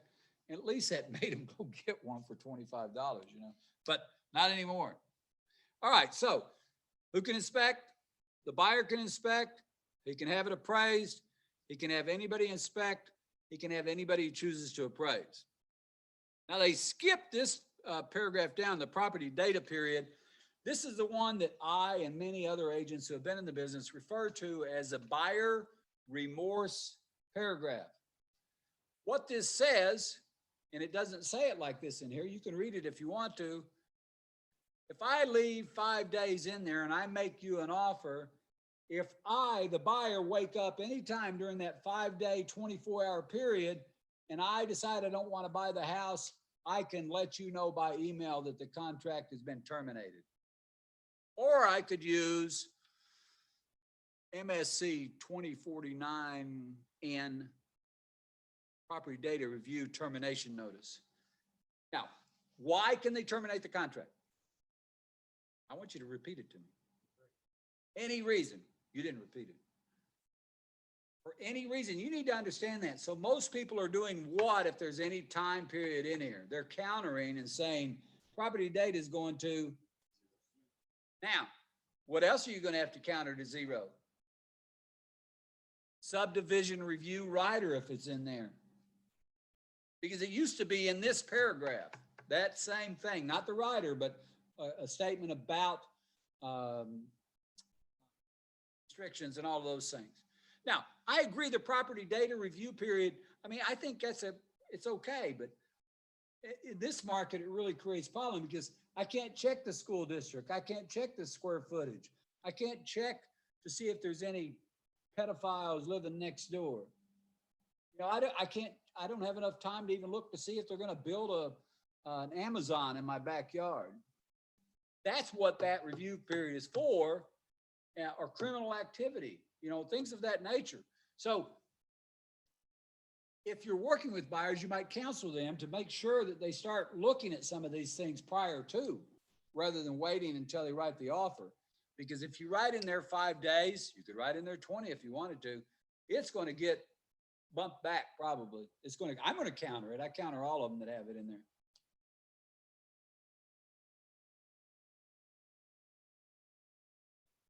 Three years. Yeah, I mean, 3 to 5 years. I'm interested to see if any of these new houses that are selling for $150 to $200 a square foot sell for that. Maybe they do. I mean, you know, who knows? But for you that are fairly new, 18 months ago, the average was $75 to $90 a square foot for homes, and $100 was kind of the average for new construction. And now it's, who knows? This could be anything. 1,200 square foot homes in Republic selling for $175. 1,200 square foot, that's my kitchen and dining room. You know, I mean, it's just.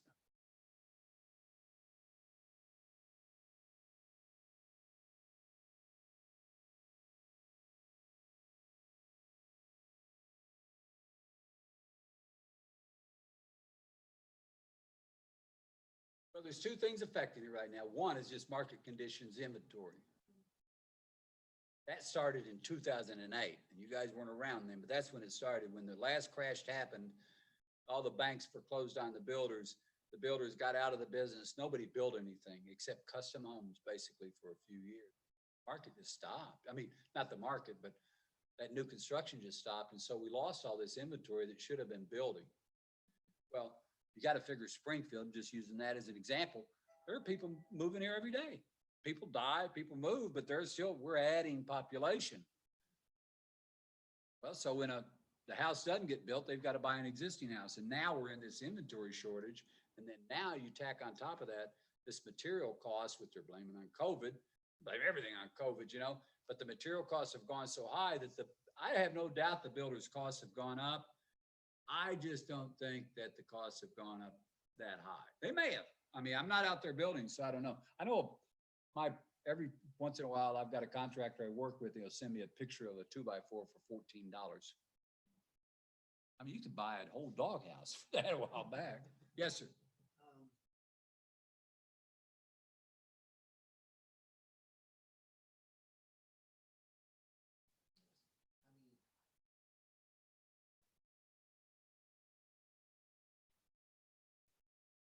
So when you list a property, or even if you're working as a buyer's agent, it used to be a great idea to run what's called a comparative market analysis. Okay, that's what I call them, CMAs, to see if the price was fair and accurate. And now, how do you know? So, I mean, as an appraiser, I mean, I really don't fault the appraisers, because how do you keep up with stuff that 18 months ago was there? Now, they can look 6 months back, but it's still difficult to keep up with. I know, like, Trendsetter Homes, they sent out a notice about once a month. We're raising the prices $1,500. And then on June 1st, we're raising them another 1,500. And then on August will be our last raise for the year, hopefully another 1,500. I mean, they're just telling you up front. So how do you get it to appraise? So the answer is, I don't know the answer to that. I have no idea on new construction, especially. And I really, maybe because the rest of the market is starting to catch up to resale properties, on price. Maybe these new homes that are being bought for 150 and 175 a square foot will sell for that in 3 or 4 years. I can't see them selling for 200. That's where you get your equity. Used to in Springfield, you can guarantee a client, and I used to tell them up front, you sell this house in 2 years, and I guarantee that you'll break even. And if you don't break even, I'll pay the difference. Because they'd always ask me, you think it's pretty good value? Well, we always went up 3 to 5% a year. So if the commission was 6 to 7%, I knew in 2 years, what am I going to be out, $1,000? It never happened because the market always continued up. Until 2008, 9, 10, 11, 12, 13. And then it went down. And now it's back where we are now. Property data anyhow, I think you're going to have, if you put days in there, you're probably going to have challenges. Okay,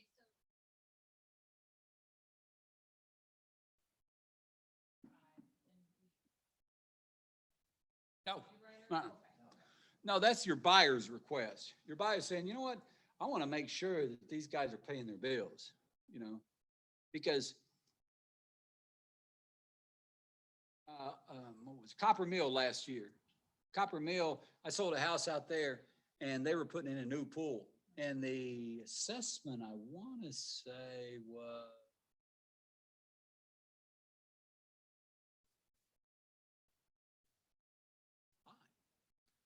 so whatever it was, we disclosed it when we sold the house. And I think maybe the seller had already paid it ahead of time. But the point is, that's what would be in a subdivision review rider. Because some of these, like Copper Mill's 20, that's about the time everything starts to break again, right? All right, inspection reports, buyer's option expense, obtain written inspection reports of the condition of the property is reasonably deemed necessary by buyer or its lender, including but not limited to everything. You can read the paragraph if you want, but they can inspect anything. They can foundation, radon, roofs, windows, grass, soil content, pump speed, water flow pressure, septic, whatever. They can inspect it. They can even request an inspection for ghosts / spirits. And I had that done. Downtown Springfield, and guess what? There were ghosts, according to the seance or whatever she's called, the medium. Does Morowski do that? Huh? Does Morowski provide that service? You know what I told her? I said, well, let's pray and see if we can get rid of that. She didn't think it was funny. I don't know. It was a medium. If she'd have been a large,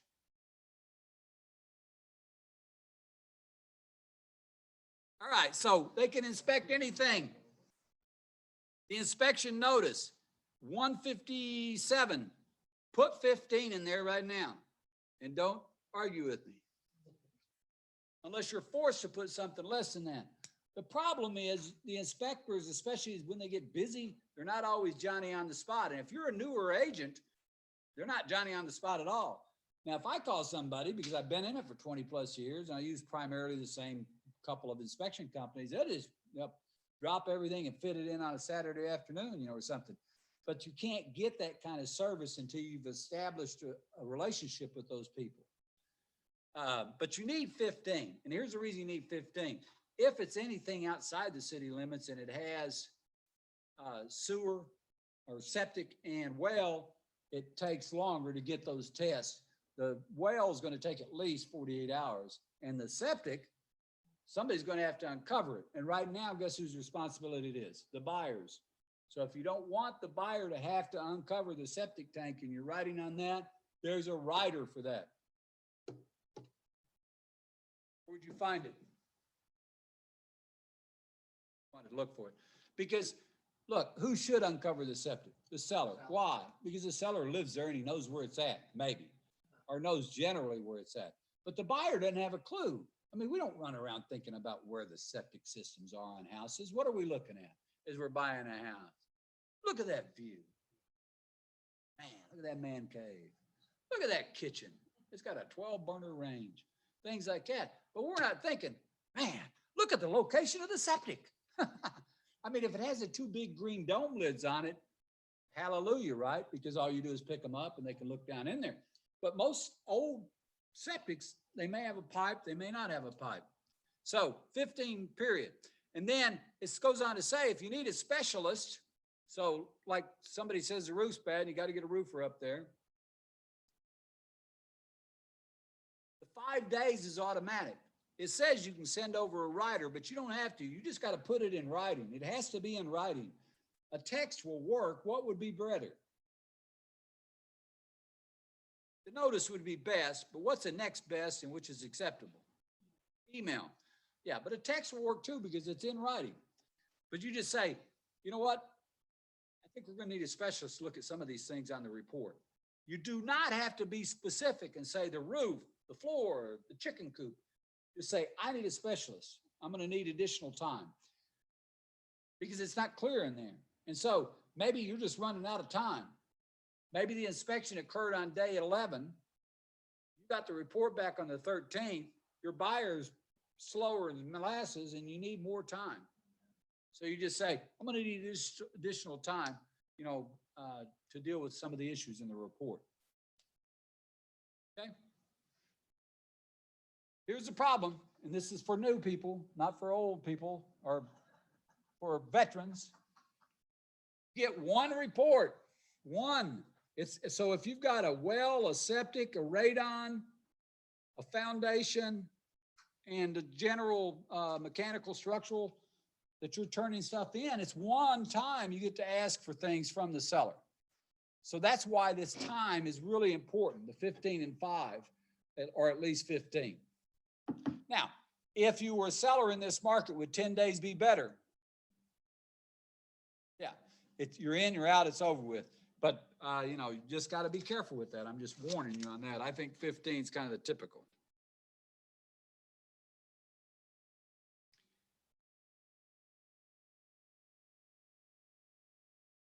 On line 166. So we now, prior to day 15, we send over our inspection notice. Okay?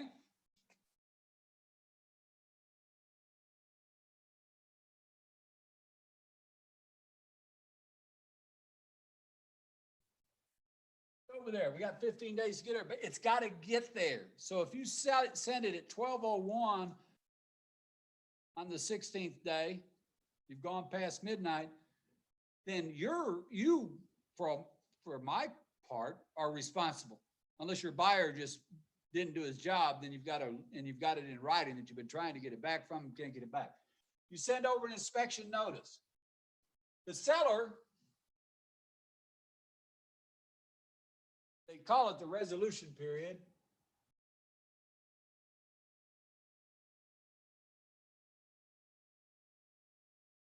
Has 10 days.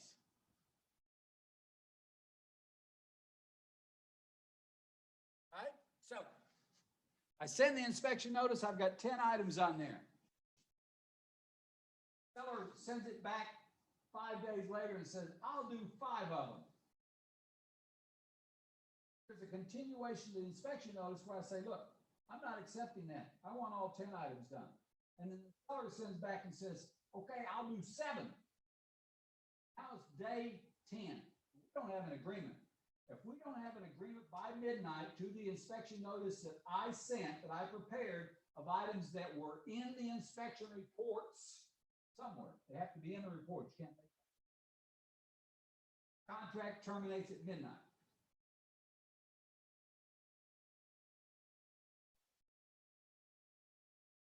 Contract terminates at midnight. Now, what could the seller do? We've countered back and forth. We can't come to an agreement. We get to day 10. It's not midnight yet. What could the seller do?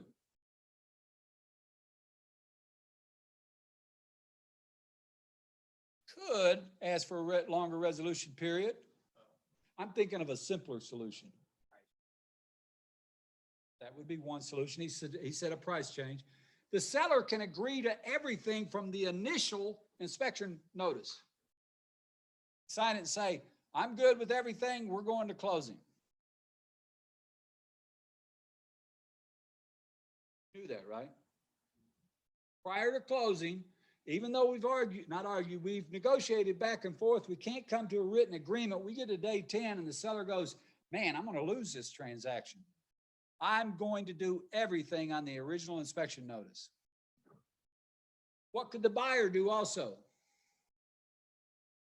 The buyer could say, I don't care what you do. I'm buying. In other words, you're just saying, forget it. We've come to a written agreement. Whatever the last notice was, probably be what you'd sign. Before midnight. Now, is this important, these 15 days?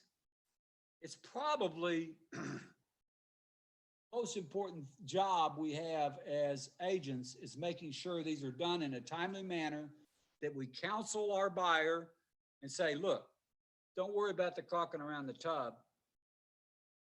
No, you need to have the septic replaced. Let's ask for that one. That's material. The tub caulking, if you need, I can do it. $1.35, I'll get it. It'll look good too. Point is, when you go and counsel your buyer on these inspection notices, in this market, the more things they write up, the less chance they've got of getting it. Because what will the seller do if he's got 7 other offers that came in on the same day? He'll just wait till the 10th day at midnight and say, see ya. And we're back on the market and your buyer's out typically about $1,000 for the inspection and the appraisal. Now, if you look at 166, it says if an inspection notice is timely given, it shall state if, 1, the buyer is satisfied with all inspections. Doesn't happen very often. 2, there are unacceptable conditions to be satisfied by seller prior to the scheduled closing date unless otherwise specified. I'm going to write it up in a notice. Or 3, buyer elects to terminate the contract. Now, is that a bad deal? You accepted offer number 7, there were 6 other offers. You go through 15 days of inspections and the buyer goes, I'm terminating because he can. Unless, thank you. Line 171, we on the Bolin team do not accept a contract that doesn't have that box checked, because in my mind, it should be a balanced contract. Buyer wants to buy, seller wants to sell. Come to a meeting of the minds on price. Wait, we've got some problems we need to take care of. Okay, let me take care of them.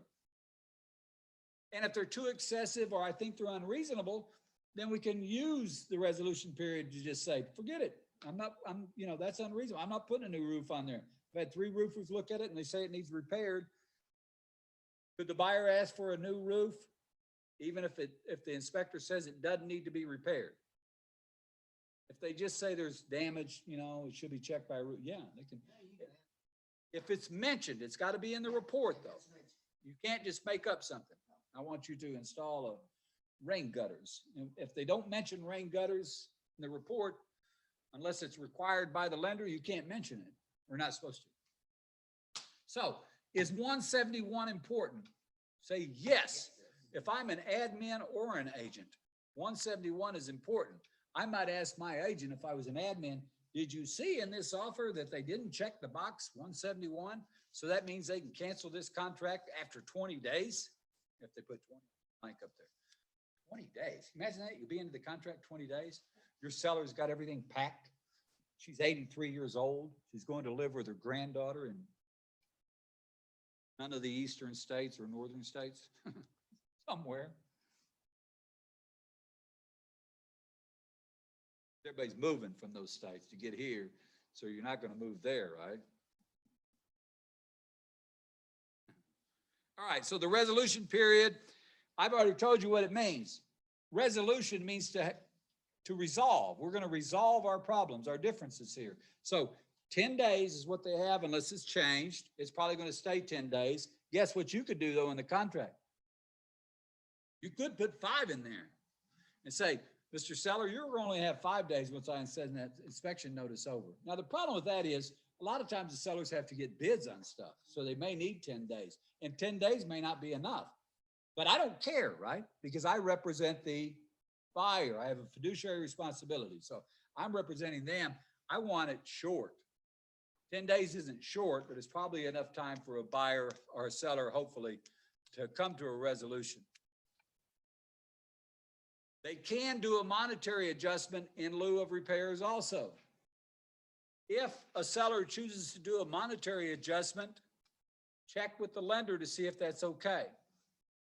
The lender may say, nope, he's got to fix those broken windows and that chip paint. All right, now we get going fast because we got through all the hard part. And see how easy that was? It only took us. That was the hard part, really was. All right, on 182, municipal and governmental inspections, we don't have them. We don't live in St. Louis or Kansas City or one of the eastern states or western states. So we don't have to call the city and say, hey, come check my backflow suppressor or whatever. The broker roll. This is 196 to 215.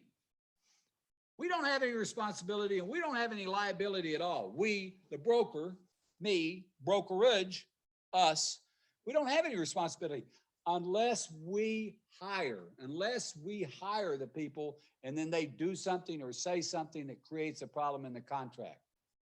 Okay? By calling the home inspector and saying, hey, I've got a client who wants to have a home inspection, that's not hiring them. That's engaging them. Okay? So we're not doing that. Right?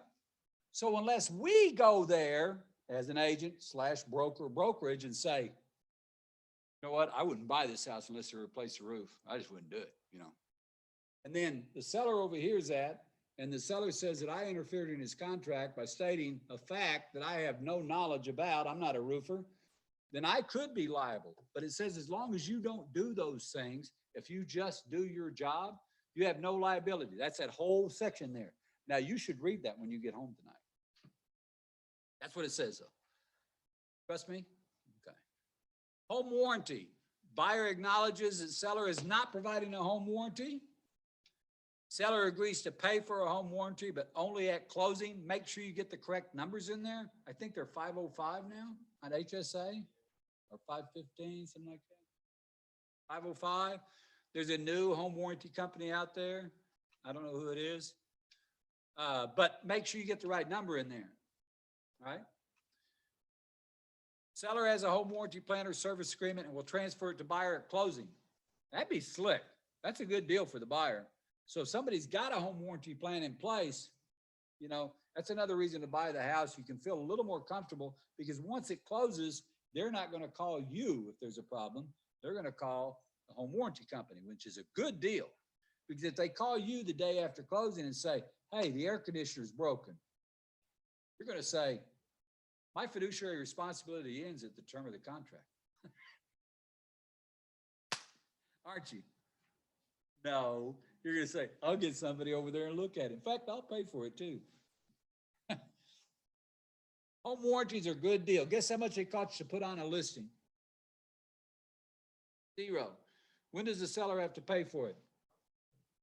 When it closes. What if it never closes? Do they have to pay anything? Nope. What if they have service calls during it? Do they have to pay for it then? They have to pay for the service call. They have to pay for the warranty? No. Why wouldn't you put a home warranty on every house you have, right? Doesn't that make sense? Because it's free. And then if the seller, you get into the inspection and the water heater's got an issue, can the seller call the home warranty company and have them fix it? Yeah. Is it cheaper? Yeah. Will they replace an entire water heater or an entire furnace or an entire air conditioner? Sometimes. Yeah. So you ought to just put a home warranty on everything. Just tell your sellers, look, man, this is a good deal. Oh, I can't afford it. I'm selling my $200,000 house. We'll raise it to $200,505. All right, to cover the cost on that. Disposition of earnest money. I've told you all about it, but if you want to read it, you can. And the money does go to the state treasurer. You want to read that? You want me to read it? Notwithstanding anything herein to the contrary, I'm not going to read that. The key to that is you got to have two signatures to get it out, right? And that's where our problem comes up. Am I discouraging earnest money? No, I'm just saying this is how it works. On paragraph 9, page 4, loss and condemnation. If the house gets blown away by a tornado, which will probably happen on Friday since we had snow on Tuesday, then the buyer can accept a check for the contract price of that property and take it and close. Or they can terminate the contract without penalty. We've had actually a few years back in Battlefield, some houses under contract that blew away. Now, I could think of instances where that wouldn't be a bad deal. Southern Hills.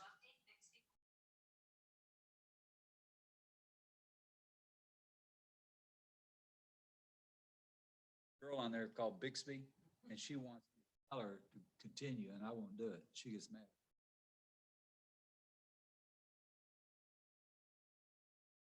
But if a house in Southern Hills, you had like 1,400 square feet and it blew completely apart and all you have is a foundation, Southern Hills is selling for $150, $175 a square foot out there right now.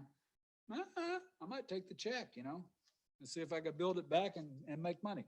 But anyhow, it's in there because it happens occasionally. Earthquakes, not here, but it could happen. Tornadoes, fires, whatever it could be. You want to have your seller understand or your buyer understand that if that happens, that's what's going to, he has a choice. Adjustments and closing costs. Now see, this is why we go so fast. From line 265 to line 303. Read that if you want to, but go down to line 303 where it says, all as approved by buyer's lender. So in other words, I don't care what it says up there or what they taught you at your real estate school. The lender decides how much money comes out of concessions, whether they're going to take them all or none. And it doesn't matter what you say or anybody else says. They'll either take, if you put $4,000 in concessions down there, they'll take what they can. And if they don't get to it, it goes back to the seller. But the lender is going to decide. The things that will not be paid are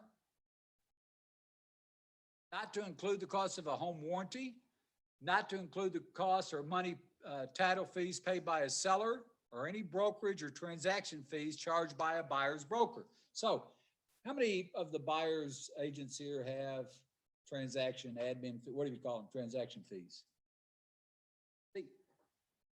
That's perfectly legal. And in this market, unfortunately, you deserve it more now than you did before.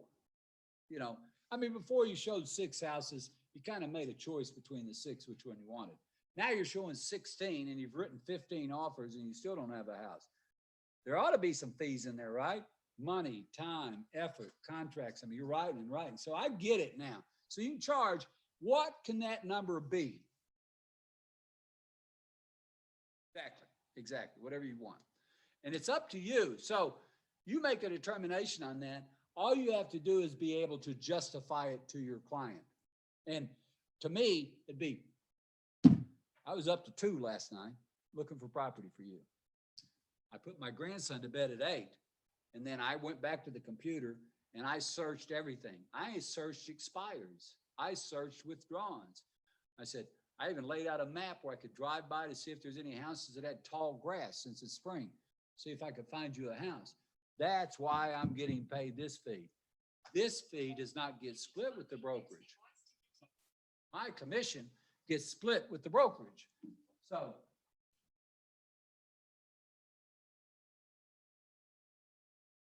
get it? So you get a $3,000 commission right now if you're a new agent. The company's going to take whatever split level you've agreed to, which could be 70, 80, or 90 now, which is pretty cool, until you pay whatever the dues are. But that money there, the only money they take out of that, I think, is a royalty, and it's 6%. So you got a $500 transaction fee on there. It comes right back to you, basically. That's money in your pocket. And sometimes that's the money that sustains a buyer's agent, especially if they're working, hard by themselves. We've got a buyer's agent working for us who wrote 11 contracts that didn't go through, 11 in a row. 11. I told her she was really bad. I mean, no, they were all over full price too. I mean, they're all over the list. All right, so you got that? So who decides how much the concessions can be? Lender. Don't argue with it. Don't try to figure it out. Don't go back to real estate school and tell those guys at Lifetime Learning they were wrong. It's right there. Binding contract. This is a binding contract. Once it's signed, it should be enforceable. Second part of this, it's assignable. I can write an offer today on a house and then assign it to Lee Skiles tomorrow. And as long as Lee Skiles accepts the fact that I'm getting a 80% loan and is going to close on the same date, then the seller really can't fight that. He has to go ahead and accept it. This typically happens with straw buyers. If your name was Brad Pitt and you're trying to buy a property in Springfield, Missouri, you get treated differently than you were if your name was Lee Skiles. I mean, Brad and I, we get treated about the same, but Lee now, they treat differently. So a lot of times they'll have a straw buyer. I wrote contracts for a local radio station owner here to buy a winery down in our vineyard down in Mount Vernon about 10 or 12 years ago because they wouldn't sell it to him. They didn't like it. They just didn't like it, whatever reason. So day before closing, I assigned it to him. They couldn't stop him from closing on it. 1031 exchange. You're not going to deal with this very often because a 1031 exchange typically has to do with property where you make a profit. So I buy a farm or I buy raw land just on the edge of town 5 years ago, and now it's worth 7 times what it paid for it. So I buy it for $100,000. Now it's worth $700,000. I sell it. I've got capital gains there. And it wasn't so bad. It was only 21% last year, 15% federal, 6% state, but they're talking about taking it to 50% on the federal level. I might want to do a 1031 exchange, which is called a stalker, S-T-A-L-K-E-R, or like-kind exchange. I can sell that property, which is an investment property, and buy anything else that's an investment property. I could buy a farm, and I could run a hay mow down or hay cutter down there once or twice, and that's an investment property. I'm trying to cut hay, raise cows. I could buy a chicken farm. I could buy a restaurant. I could buy a tattoo parlor. What are they called? Parlors? Studio. Parlor. That shows your age. Studio. Tattoo studio. I could buy anything to offset my gains so I don't have to pay as much taxes. And all it does with the capital gains taxes is it pushes them down the road. But still, I might want to push them down the road all the way till my kids have it, right? And then they can pay my capital gain. Not how it works, but you understand? So I could buy this $100,000 property. It could become worth $700,000. I could buy a property worth, it's typically you want to buy something at the same value or higher, but I buy a $700,000 tattoo studio, and all of a sudden, because my tattoo design is so great, it becomes worth $1 million. So I sell it for $1 million, and now I've got all this capital gains. I want to push it on down the road. A lot of people do it with investment houses. So Zach Riggs, if he buys a little house for $40,000, fixes it up and sells it for $60,000, he could have capital gains of $20,000. Probably won't, but he could have them. So he might take that $60,000 and invest in a $100,000 house. He's pushed his capital gains down the road. And that 100, he might switch and invest in 150,000. And then he gets enough of those houses, 150 and all that, and then he might buy an apartment complex. Now, if he does well on the apartment complex, he might have some serious capital gains, and he's got to buy something else. So every once in a while, you see Zach put out on Facebook, I'm in need of a $1 million, $2 million property, and it's probably because of capital gains.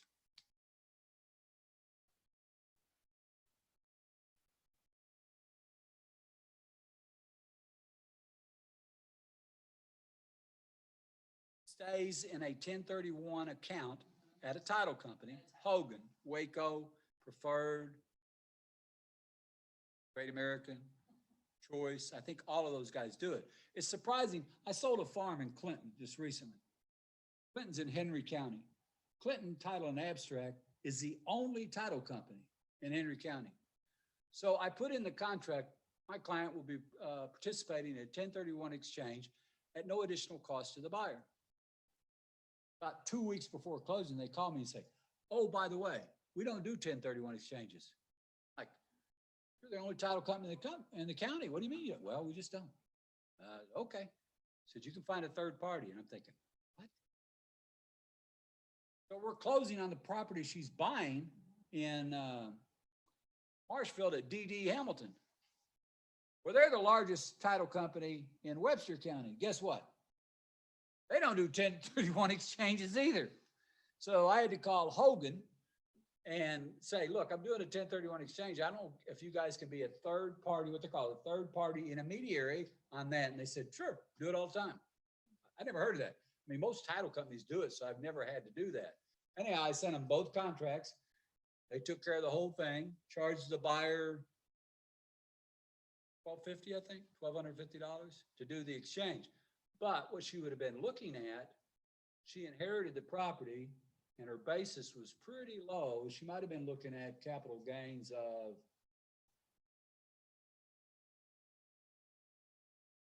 $70,000. So she wanted to avoid that if she could, so she bought a farm. 11 acres farm, highly productive investment property. Get the point? Yeah. Anyhow, if you ever run into a 1031, somebody wants to do a 1031 exchange, just know this. And I saw this the other day on Facebook, and I didn't chastise the realtor. I sell my house, and I'm exempt from capital gains, right? If I'm married, it's up to how much? $500,000, $250 per individual. Okay, I've got all this profit. I'm gonna have to pay capital gains on it. But I tell somebody I'm gonna do a 1031 exchange into another house. You can't do that. Now, could you do a 1031 exchange out of a condo that you're using as a nightly rental into an Airbnb? Yes. So I'm selling my $100,000 condo and buying the $400,000 Airbnb, wherever it's located. That way I avoid the capital gains on my $100,000 condo, which I bought in the last recession for $30,000. The upcoming recession.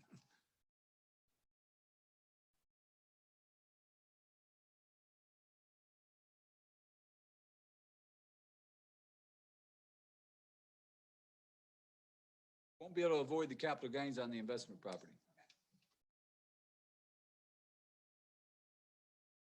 Most people don't have too much capital gains on investment properties because they have a lot of investment that offsets the cost. And they're able to prove their basis is higher than what they think it is. I sold a $700,000 farm up in Plato and 400 acres. Should have sold for more than that, but it didn't. It's just in the middle of nowhere. Anyhow, she went to her bookkeeper, and her bookkeeper said she's going to owe $176,000 in capital gains. And I said, you go to my accountant. And so she went and had a meeting with my accountant, and I set it up, and she owes zero. Because the basis when she inherited it was already as high as what it was when she sold it. Because we go through fluctuations in land prices, don't we? Yes, we do. I mean, it's probably more than homes, they'll go up and down pretty rapidly. All right, so we're through all of that, the entire agreement. Anything you attach to the contract is a part of it. Now, the attorneys are going to say the 8 pages of the contract are the contract. That's not right. If you get sued, they're going to ask me for every document associated with this contract. So you just think if it's initialed, it's a part of this contract. If it's a rider, a notice, whatever it is, it's a part of this contract. Chapter 13, these 2 paragraphs say the same thing. They just switch the name from seller to buyer or buyer to seller. If you default, there's 3 choices, Mr. Buyer.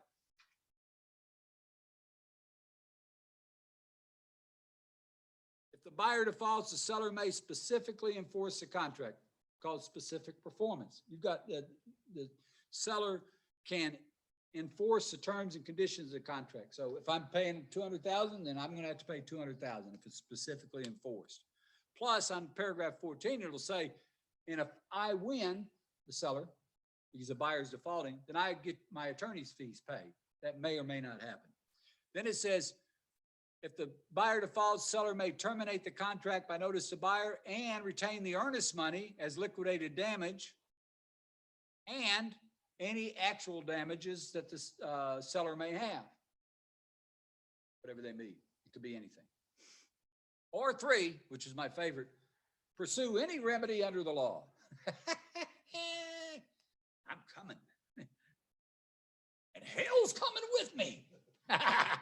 Remember that? That's a movie line. I'm not cursing on KW. That's a movie line. Remember? Right there. Thank you. If seller defaults, it's the same thing. It's just reverse it. Seller defaults, buyer may. Specific performance. Terminate the contract and collect on any damages, or 3, pursue any remedy under the law. If your buyer comes to you and says, you know, I'm not going to close, and he doesn't have a legal reason, what you should say is, Mr. Buyer, I'm not an attorney. You need to look at paragraph 13. But if you think you're going to do that, you should probably contact an attorney, and here's a number, or here's a, you don't have yellow pages, do you? Here's a computer, search it. But here's what I suggest, my buyer. I suggest you close. Seller's already made the repairs. Let's close on it. I will sell it. I'll put it back on the market the day we close and won't charge you anything on the Keller Williams side, 0. Now, you'll have to pay a buyer's agent, and that could be another Keller Williams agent. That could be me. But you have to pay that side of it, but nothing. We won't charge you anything on our side of the commission. And here's our hope is that $100,000 house you went under contract on is now worth 106 or 7. Okay? So we put on the market at 107. If we sell it, you may not lose a dime. But if you go to court, I guarantee you it's going to be 10 plus in the lawsuit. The only one I've ever been in was $23,000 plus court costs, or plus the other attorney's costs. I don't know what that was. 23,000. And it took 18 months. How would you like to do that? I don't want to buy the house, so I think I'll go to court for 18 months. My suggestion is do it my way. Close it. You don't even have to move into it. I'll put it back on the market the minute we close. I'll have a sign in the yard and have it posted in the MLS, and we'll sell that thing. I'll do open houses. I'll dance in the yard. I'll do whatever we need to get it sold, but that would be better than that. Yeah. So back to the capital gains.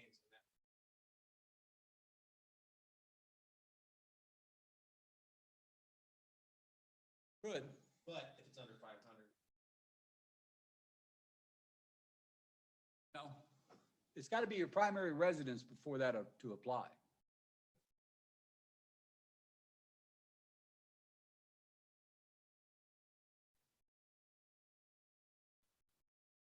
Oh, there wouldn't be any capital gains on that. Going to be closing costs. I mean, he's going to be able to offset it all. Worst case scenario, let's say nets 4 or nets 3. Let's say nets 4. Capital gains on that would be at current rates, $280. I'll pay it. Rather than have him go to jail or suffer through that, and lose his wife, his kids hate him. You know what I mean? It could happen, right? You've seen it on the movies. All because you make a bad decision. Yeah, same thing. I do it the same way.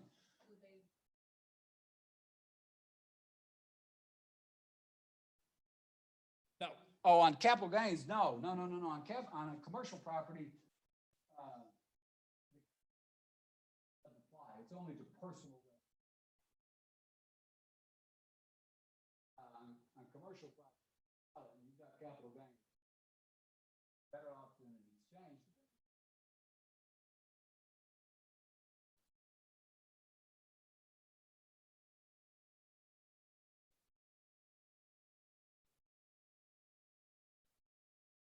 I sell a little restaurant in town. I can buy 100 acres down the lake, or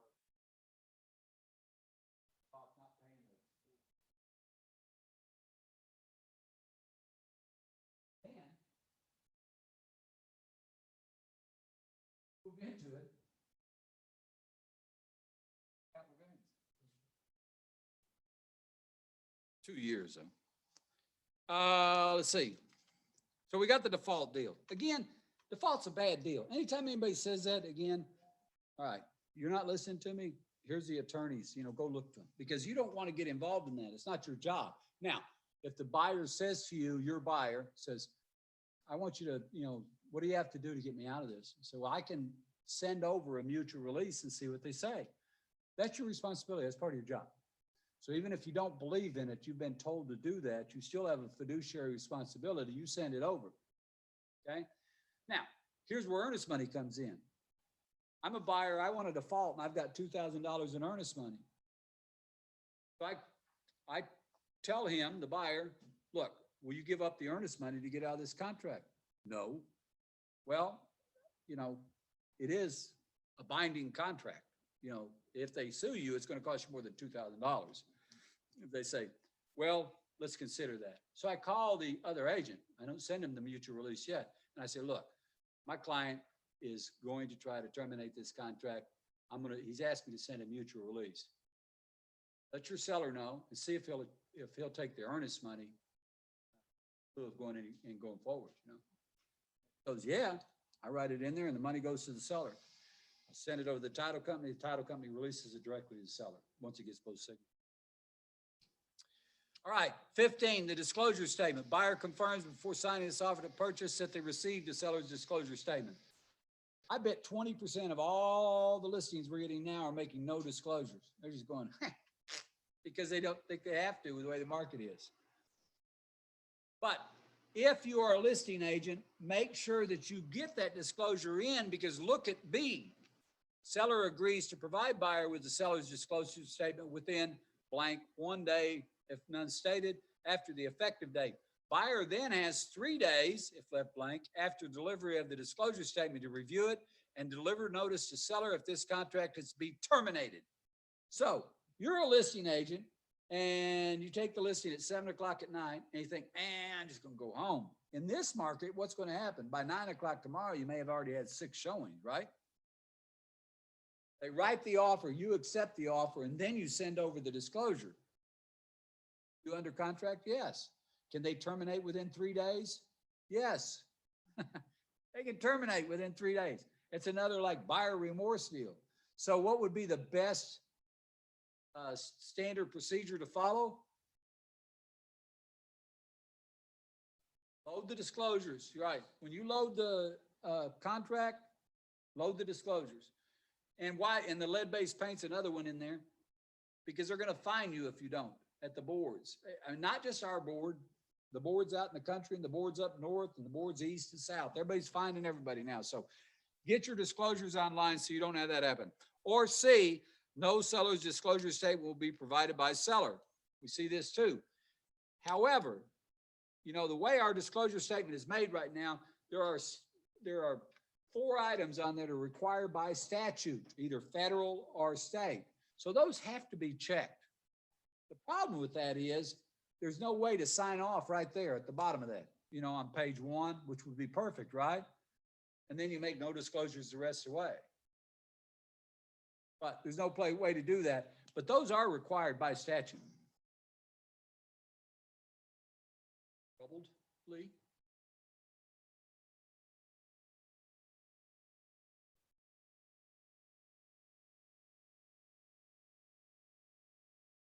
Right, but here's what I'm saying. Wouldn't it make better sense to say, okay, I've got to make these by law, Right. Put a signature blank right there. Well, that'd be great. No, that's what I said. That would be an awesome. I've told them, they won't listen to me. Nobody listens to me, but that would cut that off, because we get that argument all the time, especially from investors. I'm not going to sign that. I'm not going to sign that. I'm not going to sign that. You've got to.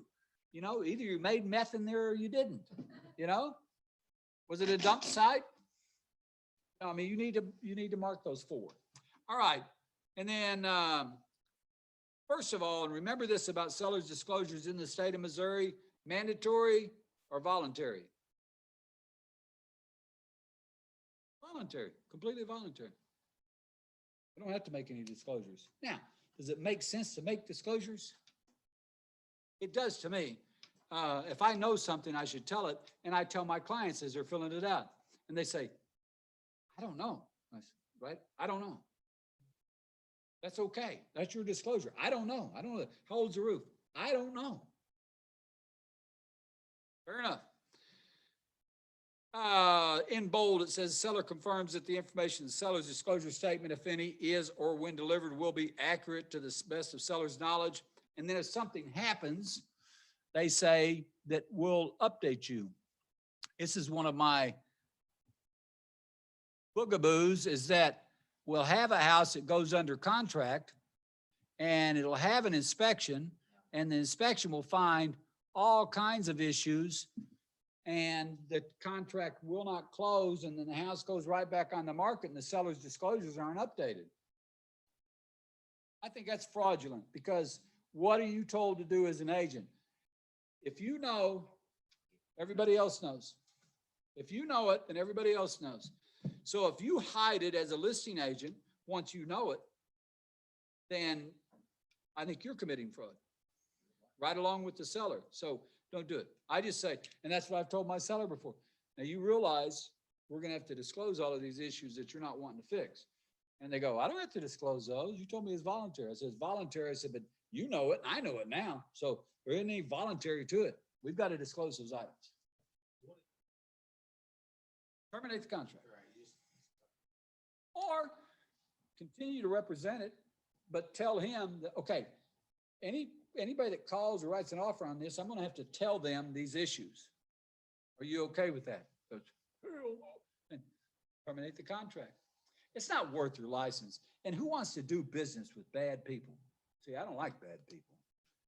I want everybody to be nice, like me, really nice. Walkthrough verification, lead-based paint disclosure, I already covered that one, but 17 on the walkthrough and verification of condition. People ask me, when should we do the walkthrough? It would be great if you could do it when the house is vacant so you could actually see it.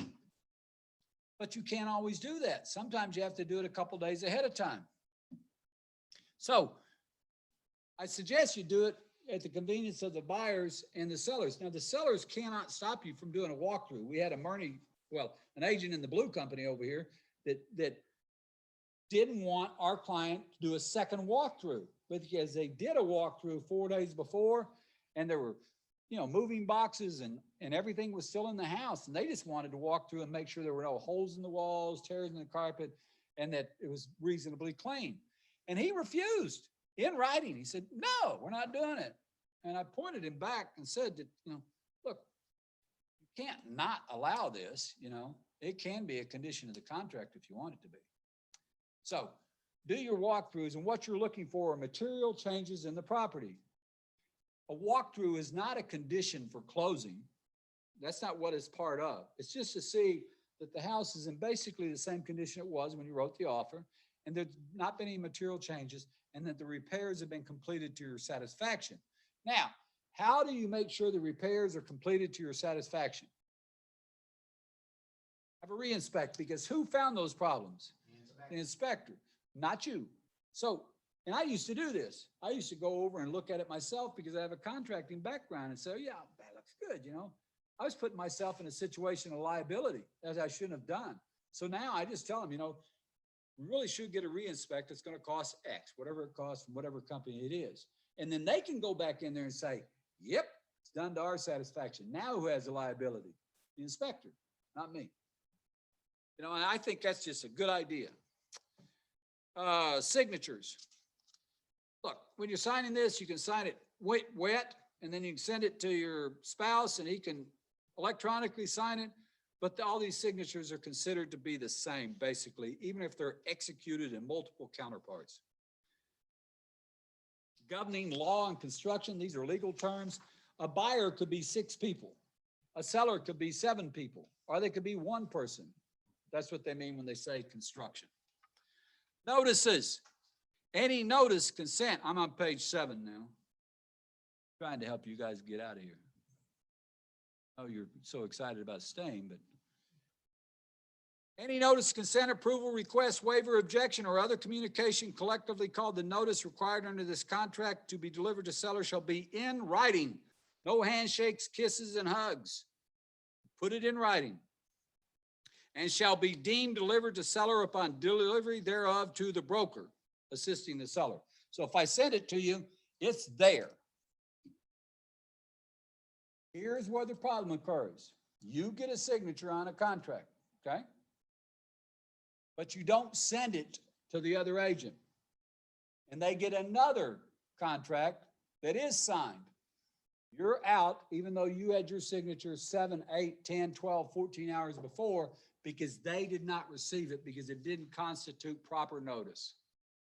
So it's deemed accepted or received upon sending, unless it gets kicked back to you because you got the wrong email or something. On the riders, we talked about this, the riders specifically, the government loan rider, the backup contract rider. You're going to see that every once in a while now. And then the 2 contingency riders. Just make sure you know the difference on the contingency riders. And then what else could you have there? Subdivision review rider.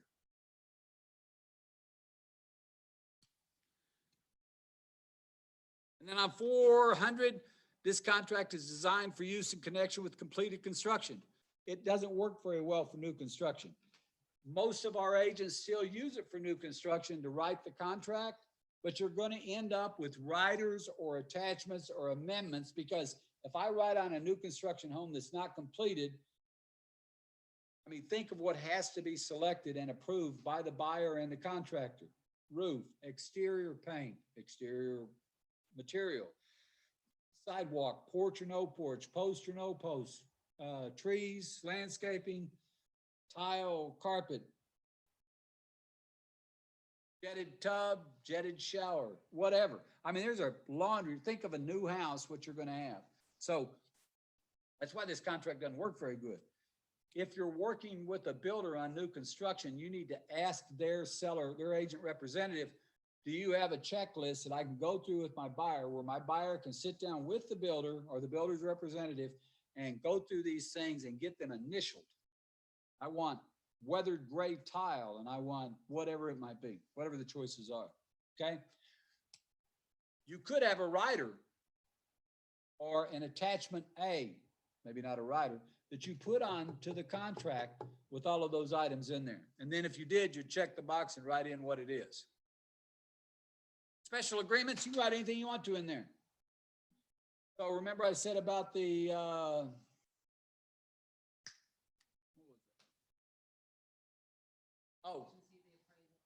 yeah, the appraisal, the loan contingency, and all other deadlines required by the contract to continue through closing. Well, you know, here's the problem I have with that, and I haven't discussed it with the agents that are doing that, is that, does that include the inspection deadline? Say all. Yeah. Yeah, and that's why they tell us not to write things in the contract, because we're not attorneys, because there are always questions. But anyhow, but you could write that in there if you wanted to. You could also write right here, seller agrees to leave the double French door stainless steel refrigerator currently in the kitchen in the home at closing at no value. You could write it again, couldn't you, to be very clear? Seller to remove the doghouse in the backyard and take the dog with it. This contract is contingent upon the buyer signing a contract with Springfield Public Schools prior to June 1st.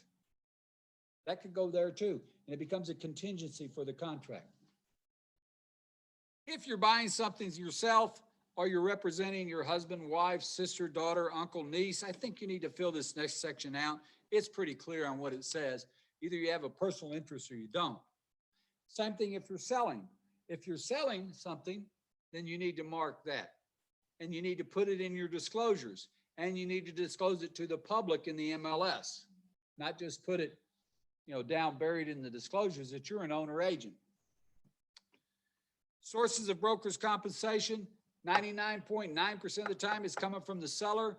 But if you have a buyer's admin or a transaction fee, you're also getting it from the buyer, because it'll be a separate line item on your HUD or your closing documents. Brokerage relationship. 420 says, the buyer and seller confirm their receipt of the broker disclosure form. Now, this is really focused on in real estate school when I went, long time ago. I mean, back in the, lanterns. But the deal is, you're supposed to give the Missouri broker disclosure form to your potential clients upon first sharing financial or confidential information. Well, when does that happen? Typically with a buyer or a seller? About 30 seconds. Oh, 80,000 on this house. Here, fill this out. Here's the form. I mean, the point is, it says you've already done this. How many well, don't raise your hand, but I know buyer's agents who provide the Missouri broker disclosure form when they're signing the contract. That's not right. The best thing you can do if you're going to do an open house, staple that to your MLS detail sheet, the Missouri broker disclosure form, circle, the agency, make sure your name's on there and your contact information. That way you've covered it when it asks you if you've covered it. Licensee assisting the buyer. In this case, we're saying we're agents. So we would check box 425. So mark that on your little contract. And then you're going to check also 431 because you are a designated agent if you work within Keller Williams. And then the broker's firm assisting the buyer, that would be Keller Williams Realty or Greater Springfield Realty LLC. And then the broker firm state license number is on every listing in the MLS. Okay, it's Keller Williams. On the other side, if you want to be a good agent, if it's Murney or whoever it is, you'll know whether they're designated agents or not. But if the seller is Patrick Murney, then he's a seller's limited agent. He's also a designated agent. It's Murney Associate Realtors, and the broker's firm state license number is on the listing, and you can fill that in for him.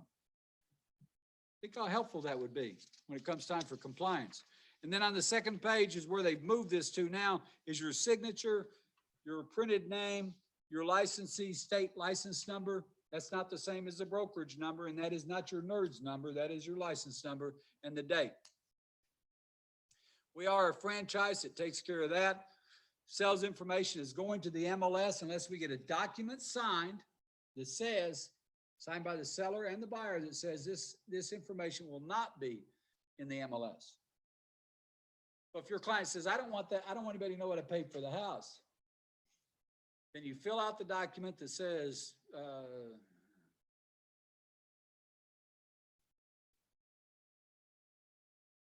me on that, it's a GSBOR document, and you send it to the other agent because they have to have the seller sign it that says not disclosed. FERPTA and anti-terrorism, that is not your job. Do not try to figure out whether somebody's a terrorist, okay? That will be done by the title company. They do all that background research, believe it or not, so you don't have to do that. But seller represents that it's not a foreign person. How do we know what the seller is? See what that says? This is a buyer contract. They're asking us to determine that. We don't know that, so don't even worry about it. The acceptance deadline and effective date. This is when your offer expires. It used to be really important. Now, who knows? I mean, you should probably ask the other agent, or you should look at the agent remarks. If they say they're accepting offers and they're going to make a decision by 4/21 at 5 p.m., that's probably what you ought to put in there. Don't try to speed it up by expiring your offer at noon because they don't have to accept it. They can wait and look at the other if they have multiple offers. So, but if we were in a normal market, I'd say 24 hours if they live in the house, no more than that ever. Because, if they want to sell the house, got a sign in the yard, and people are showing it, then they should be able to make a decision in 24 hours. But don't go over that time. Now, when we get into a different market, when the foreclosures start hitting the market, don't put any expiration date in there because it doesn't matter. The asset managers work on their own time, so just ignore that part of it. If you don't, I know that as much as 7 to 10 days that they respond. So you just remember that. The last signature becomes the effective date on the contract, and that's the date you start counting. So if we write an offer today and it gets accepted today, when we start counting for our inspections and every other deadline that we've got in there, it starts on day 22. That's day 1, and it goes forward. It doesn't start on 21 at 5 PM, it starts on day 22. Yeah, it goes from there. We had that debate. Yeah. I mean, it's, people used to argue about it, but it says in the contract that it's 24-hour segments. Everything in the contract's 24-hour segments. Any questions? That only took us 2.5 hours. Pretty damn good because I was up page 3 at 2 hours. As the last 5, I told you they were fast because they don't say anything except lawyer stuff to protect everybody. Are there any questions? Okay. Effective. I think it is. Okay, and No, that's why she couldn't find it. I go to MissouriRealtors.org. I think it's /loss mitigation /forms, but it could be just /forms, MissouriRealtors.org. And if you don't, again, like I said, if you've never been there, you should go there anyway and create a login for yourself. I would use your NERDS number. You know what that is, right? Yeah. Okay.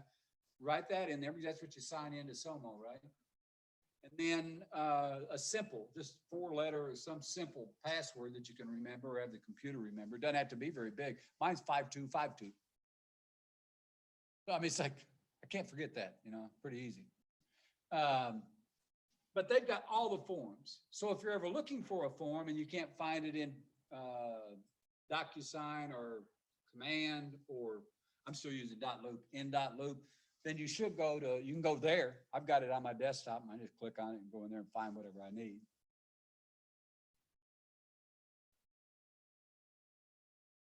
I would. Just wondering about all the. It's not going to be bad because remember we transferred, were you here 2 years ago? We went to a new contract on January 1st and we were still accepting contracts from 2 years or 3 years before, 6 months into the year. So you can write a contract on anything. You can write it on toilet paper if you wanted to and deliver it. It has to have the address, the property being sold, buyer's name, seller's name, a price, a closing date, and a closing location are the only things that a contract needs. All the rest of that stuff is lawyer stuff. But, I'm selling this house for this much, you agree to it, and we'll close it Titan, and we'll close on this date, sign, it's done. That's all the 5 things you need for a contract. You'll be fine. So you could use the other one too. And you're going to get the other one probably for another 2 or 3 months. You'll get copies of the other one. I don't see a significant change in there except that subdivision review writer gives me a little bit of fits. Those little changes like that are kind of.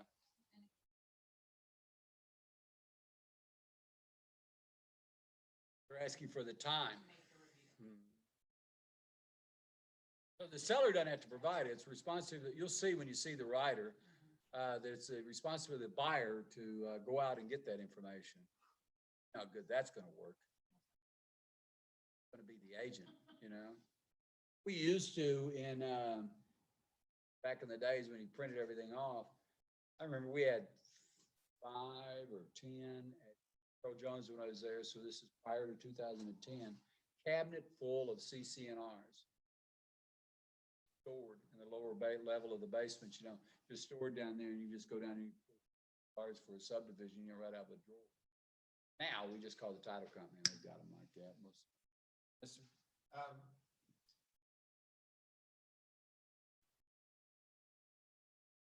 That's what he used to say. Right. What's the?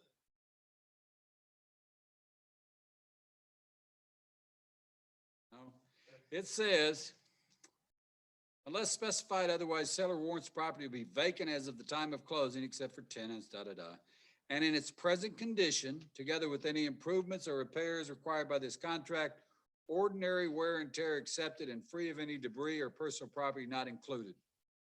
Now, could you write in the contract that the seller to ensure that the lawn is mowed the last week prior to closing? Sure. Could you do an amendment at some point, because you're noticing that he's letting it grow and letting it grow? You could do that because you can send over amendments saying, seller to mow and trim the grass prior to closing. Send it over. They don't have to sign it. amendment, you're proposing an amendment, they can just initial it and say, I saw it, but that doesn't mean I'm gonna do it. No, there's nothing in there that says it.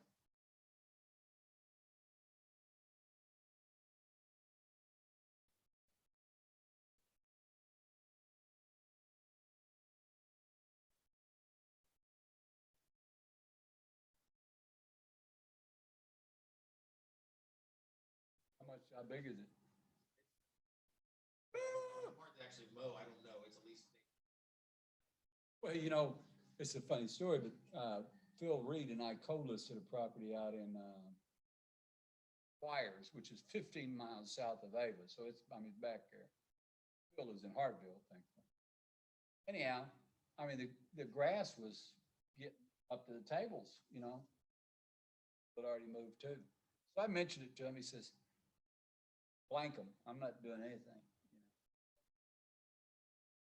Actual owner was the guy's brother, and he lived in Washington State. I knew he wasn't gonna do it. So Phil and I loaded up our weed eaters, and he loaded up his mower on his trailer, and we went over there and cut basically 5 acres is what we cut. Else. Then we get to closing, and the guy calls at closing, the seller, closing remotely maybe, but yeah, and starts griping because he says, you know, it's 7%. What do you mean it's 7%? Well, that was 9 months ago when we signed that contract, and we've been taking care of we've actually made some repairs to it because you can't get a handyman in Ava. Phil and I went out there and actually made some repairs and did some paintings, along with cutting the grass when we could have been anywhere but there. I couldn't believe it. But I didn't say anything. I said, you know,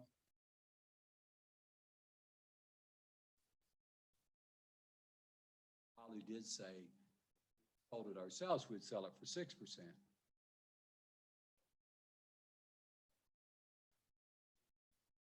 Disastrous and just terrible to work with. And no, they're still here. I'll give them your name if you want. Just kidding.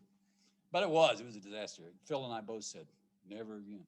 But sometimes you do what you got to do. That's why I was saying, if it wasn't as big as that was, I mean, it's me, I just slap a mower in the car and run out there. Well, that's why I told her, I said, I'll.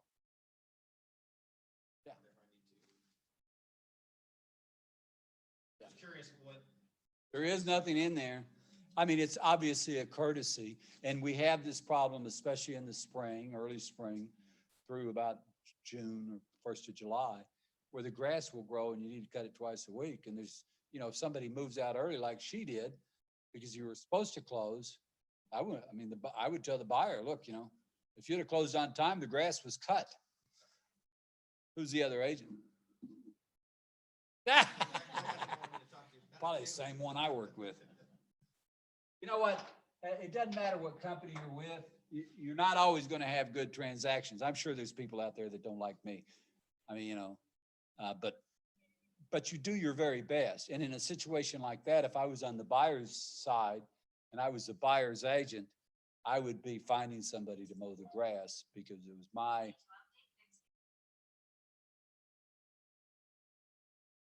don't know how to delete her. I think she's built into the phone. But that's what I would have do. I mean, if I was on that side too, it wouldn't matter which side I was on. I mean, if it matters to the buyer or the seller, I'm going to try to take care of it. Any questions?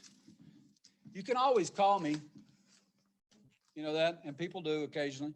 And it doesn't matter what time. And if I don't answer, then text me and then I will call you back. I promise. Out?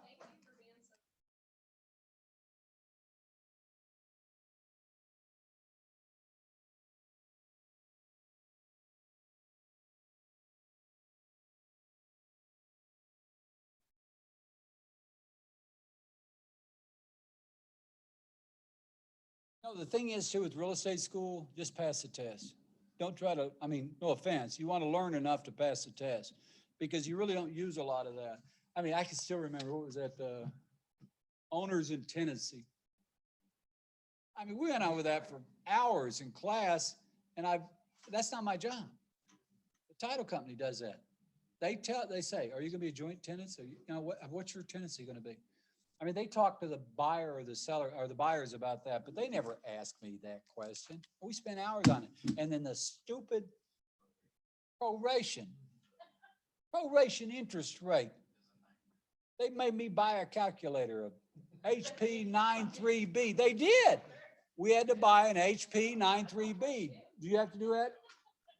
I had to do it too, to figure out the proration of the interest for the month. And so I get into real estate and I don't do that. I've never done that. And they said, what do you think our payments are going to be? How much interest am I going to pay? What's my closing cost going to be? Here's the title company. I mean, that's not my job. Wasn't it something my dad always said?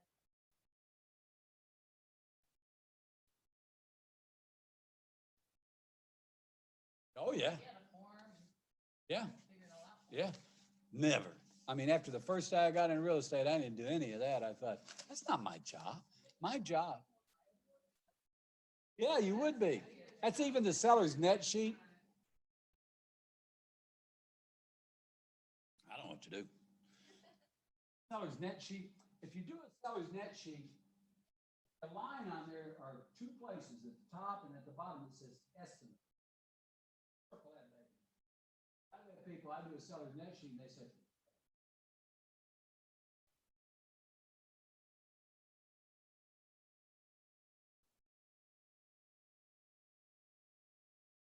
do it. I believe in the seller's net sheet. I think it's really important. But they tell you they owe 100,000 and they 119,000. My fault, and then, but they'll point to you. My wife, when she doesn't, she always estimates everything high. So like if the closing cost of the title search is 200, she puts 250. I mean, it's like, She watched. but she's not watching.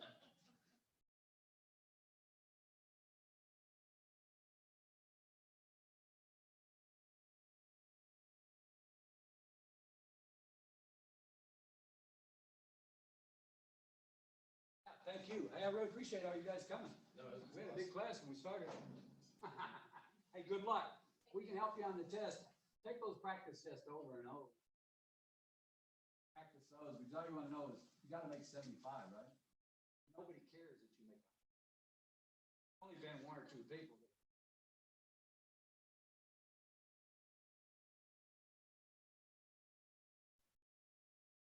I got done in like 28.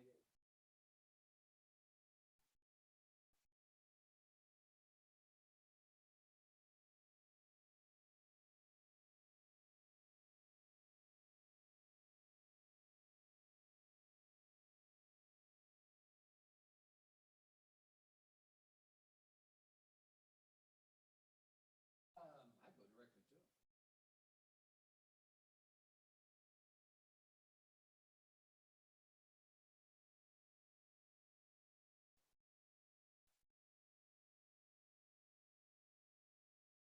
I want to talk to you.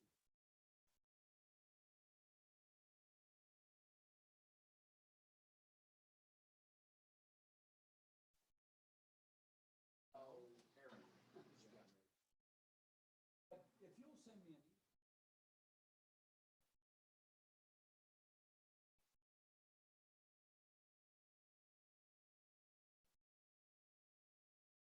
five years doing it.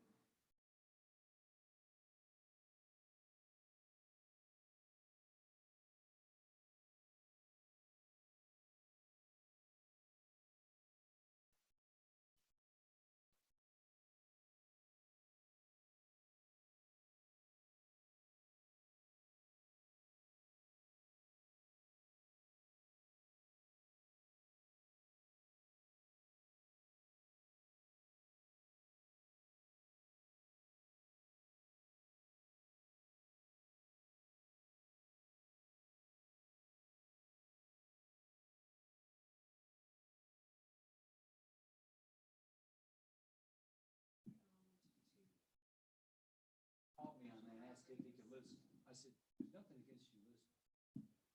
But I don't,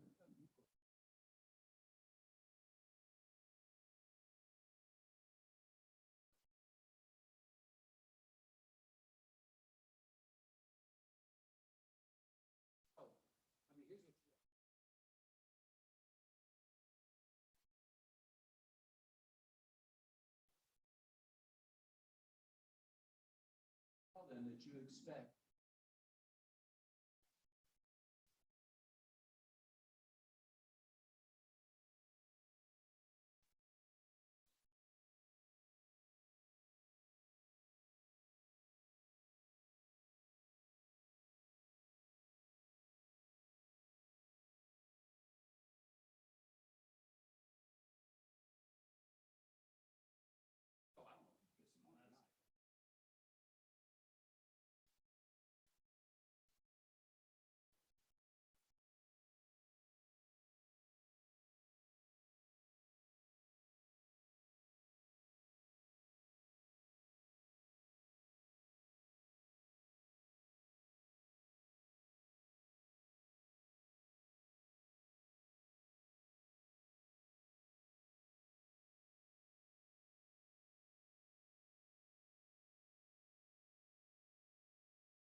get them on the market. Parts of what a rent is.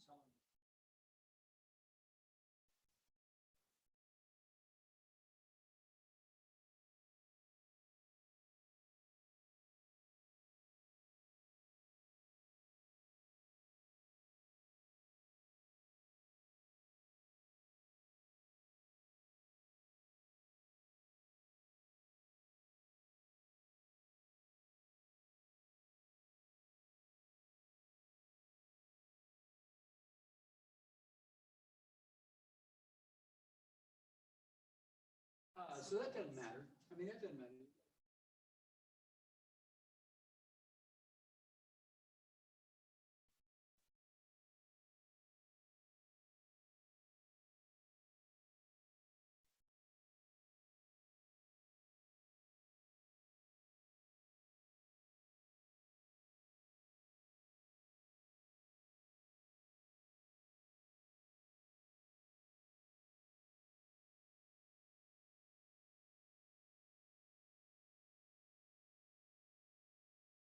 Operating or anything like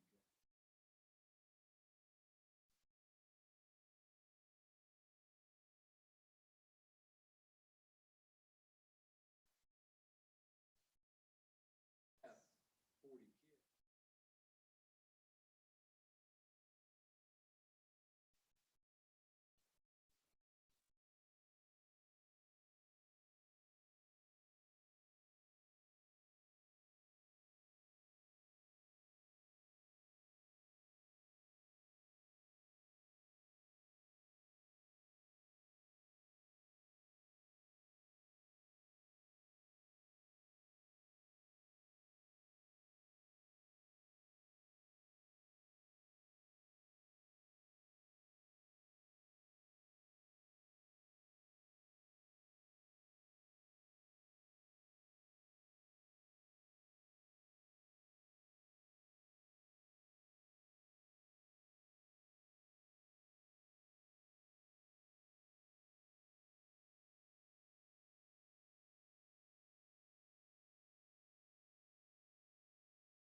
Well, if you, would that make you whole?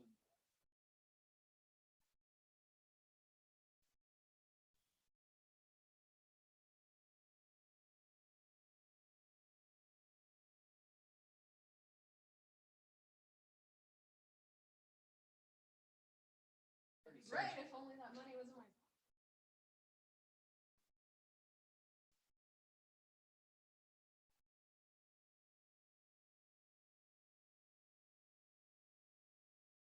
That'd be my only Never concern. heard of it.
think 200,000, 150, back in 1996. Well, but, I mean, I was just scared. I came out of the restaurant business. So it's not like, I'm just saying, you know, yeah, it's scary because I always felt like once I sold something, never gonna sell anything again.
say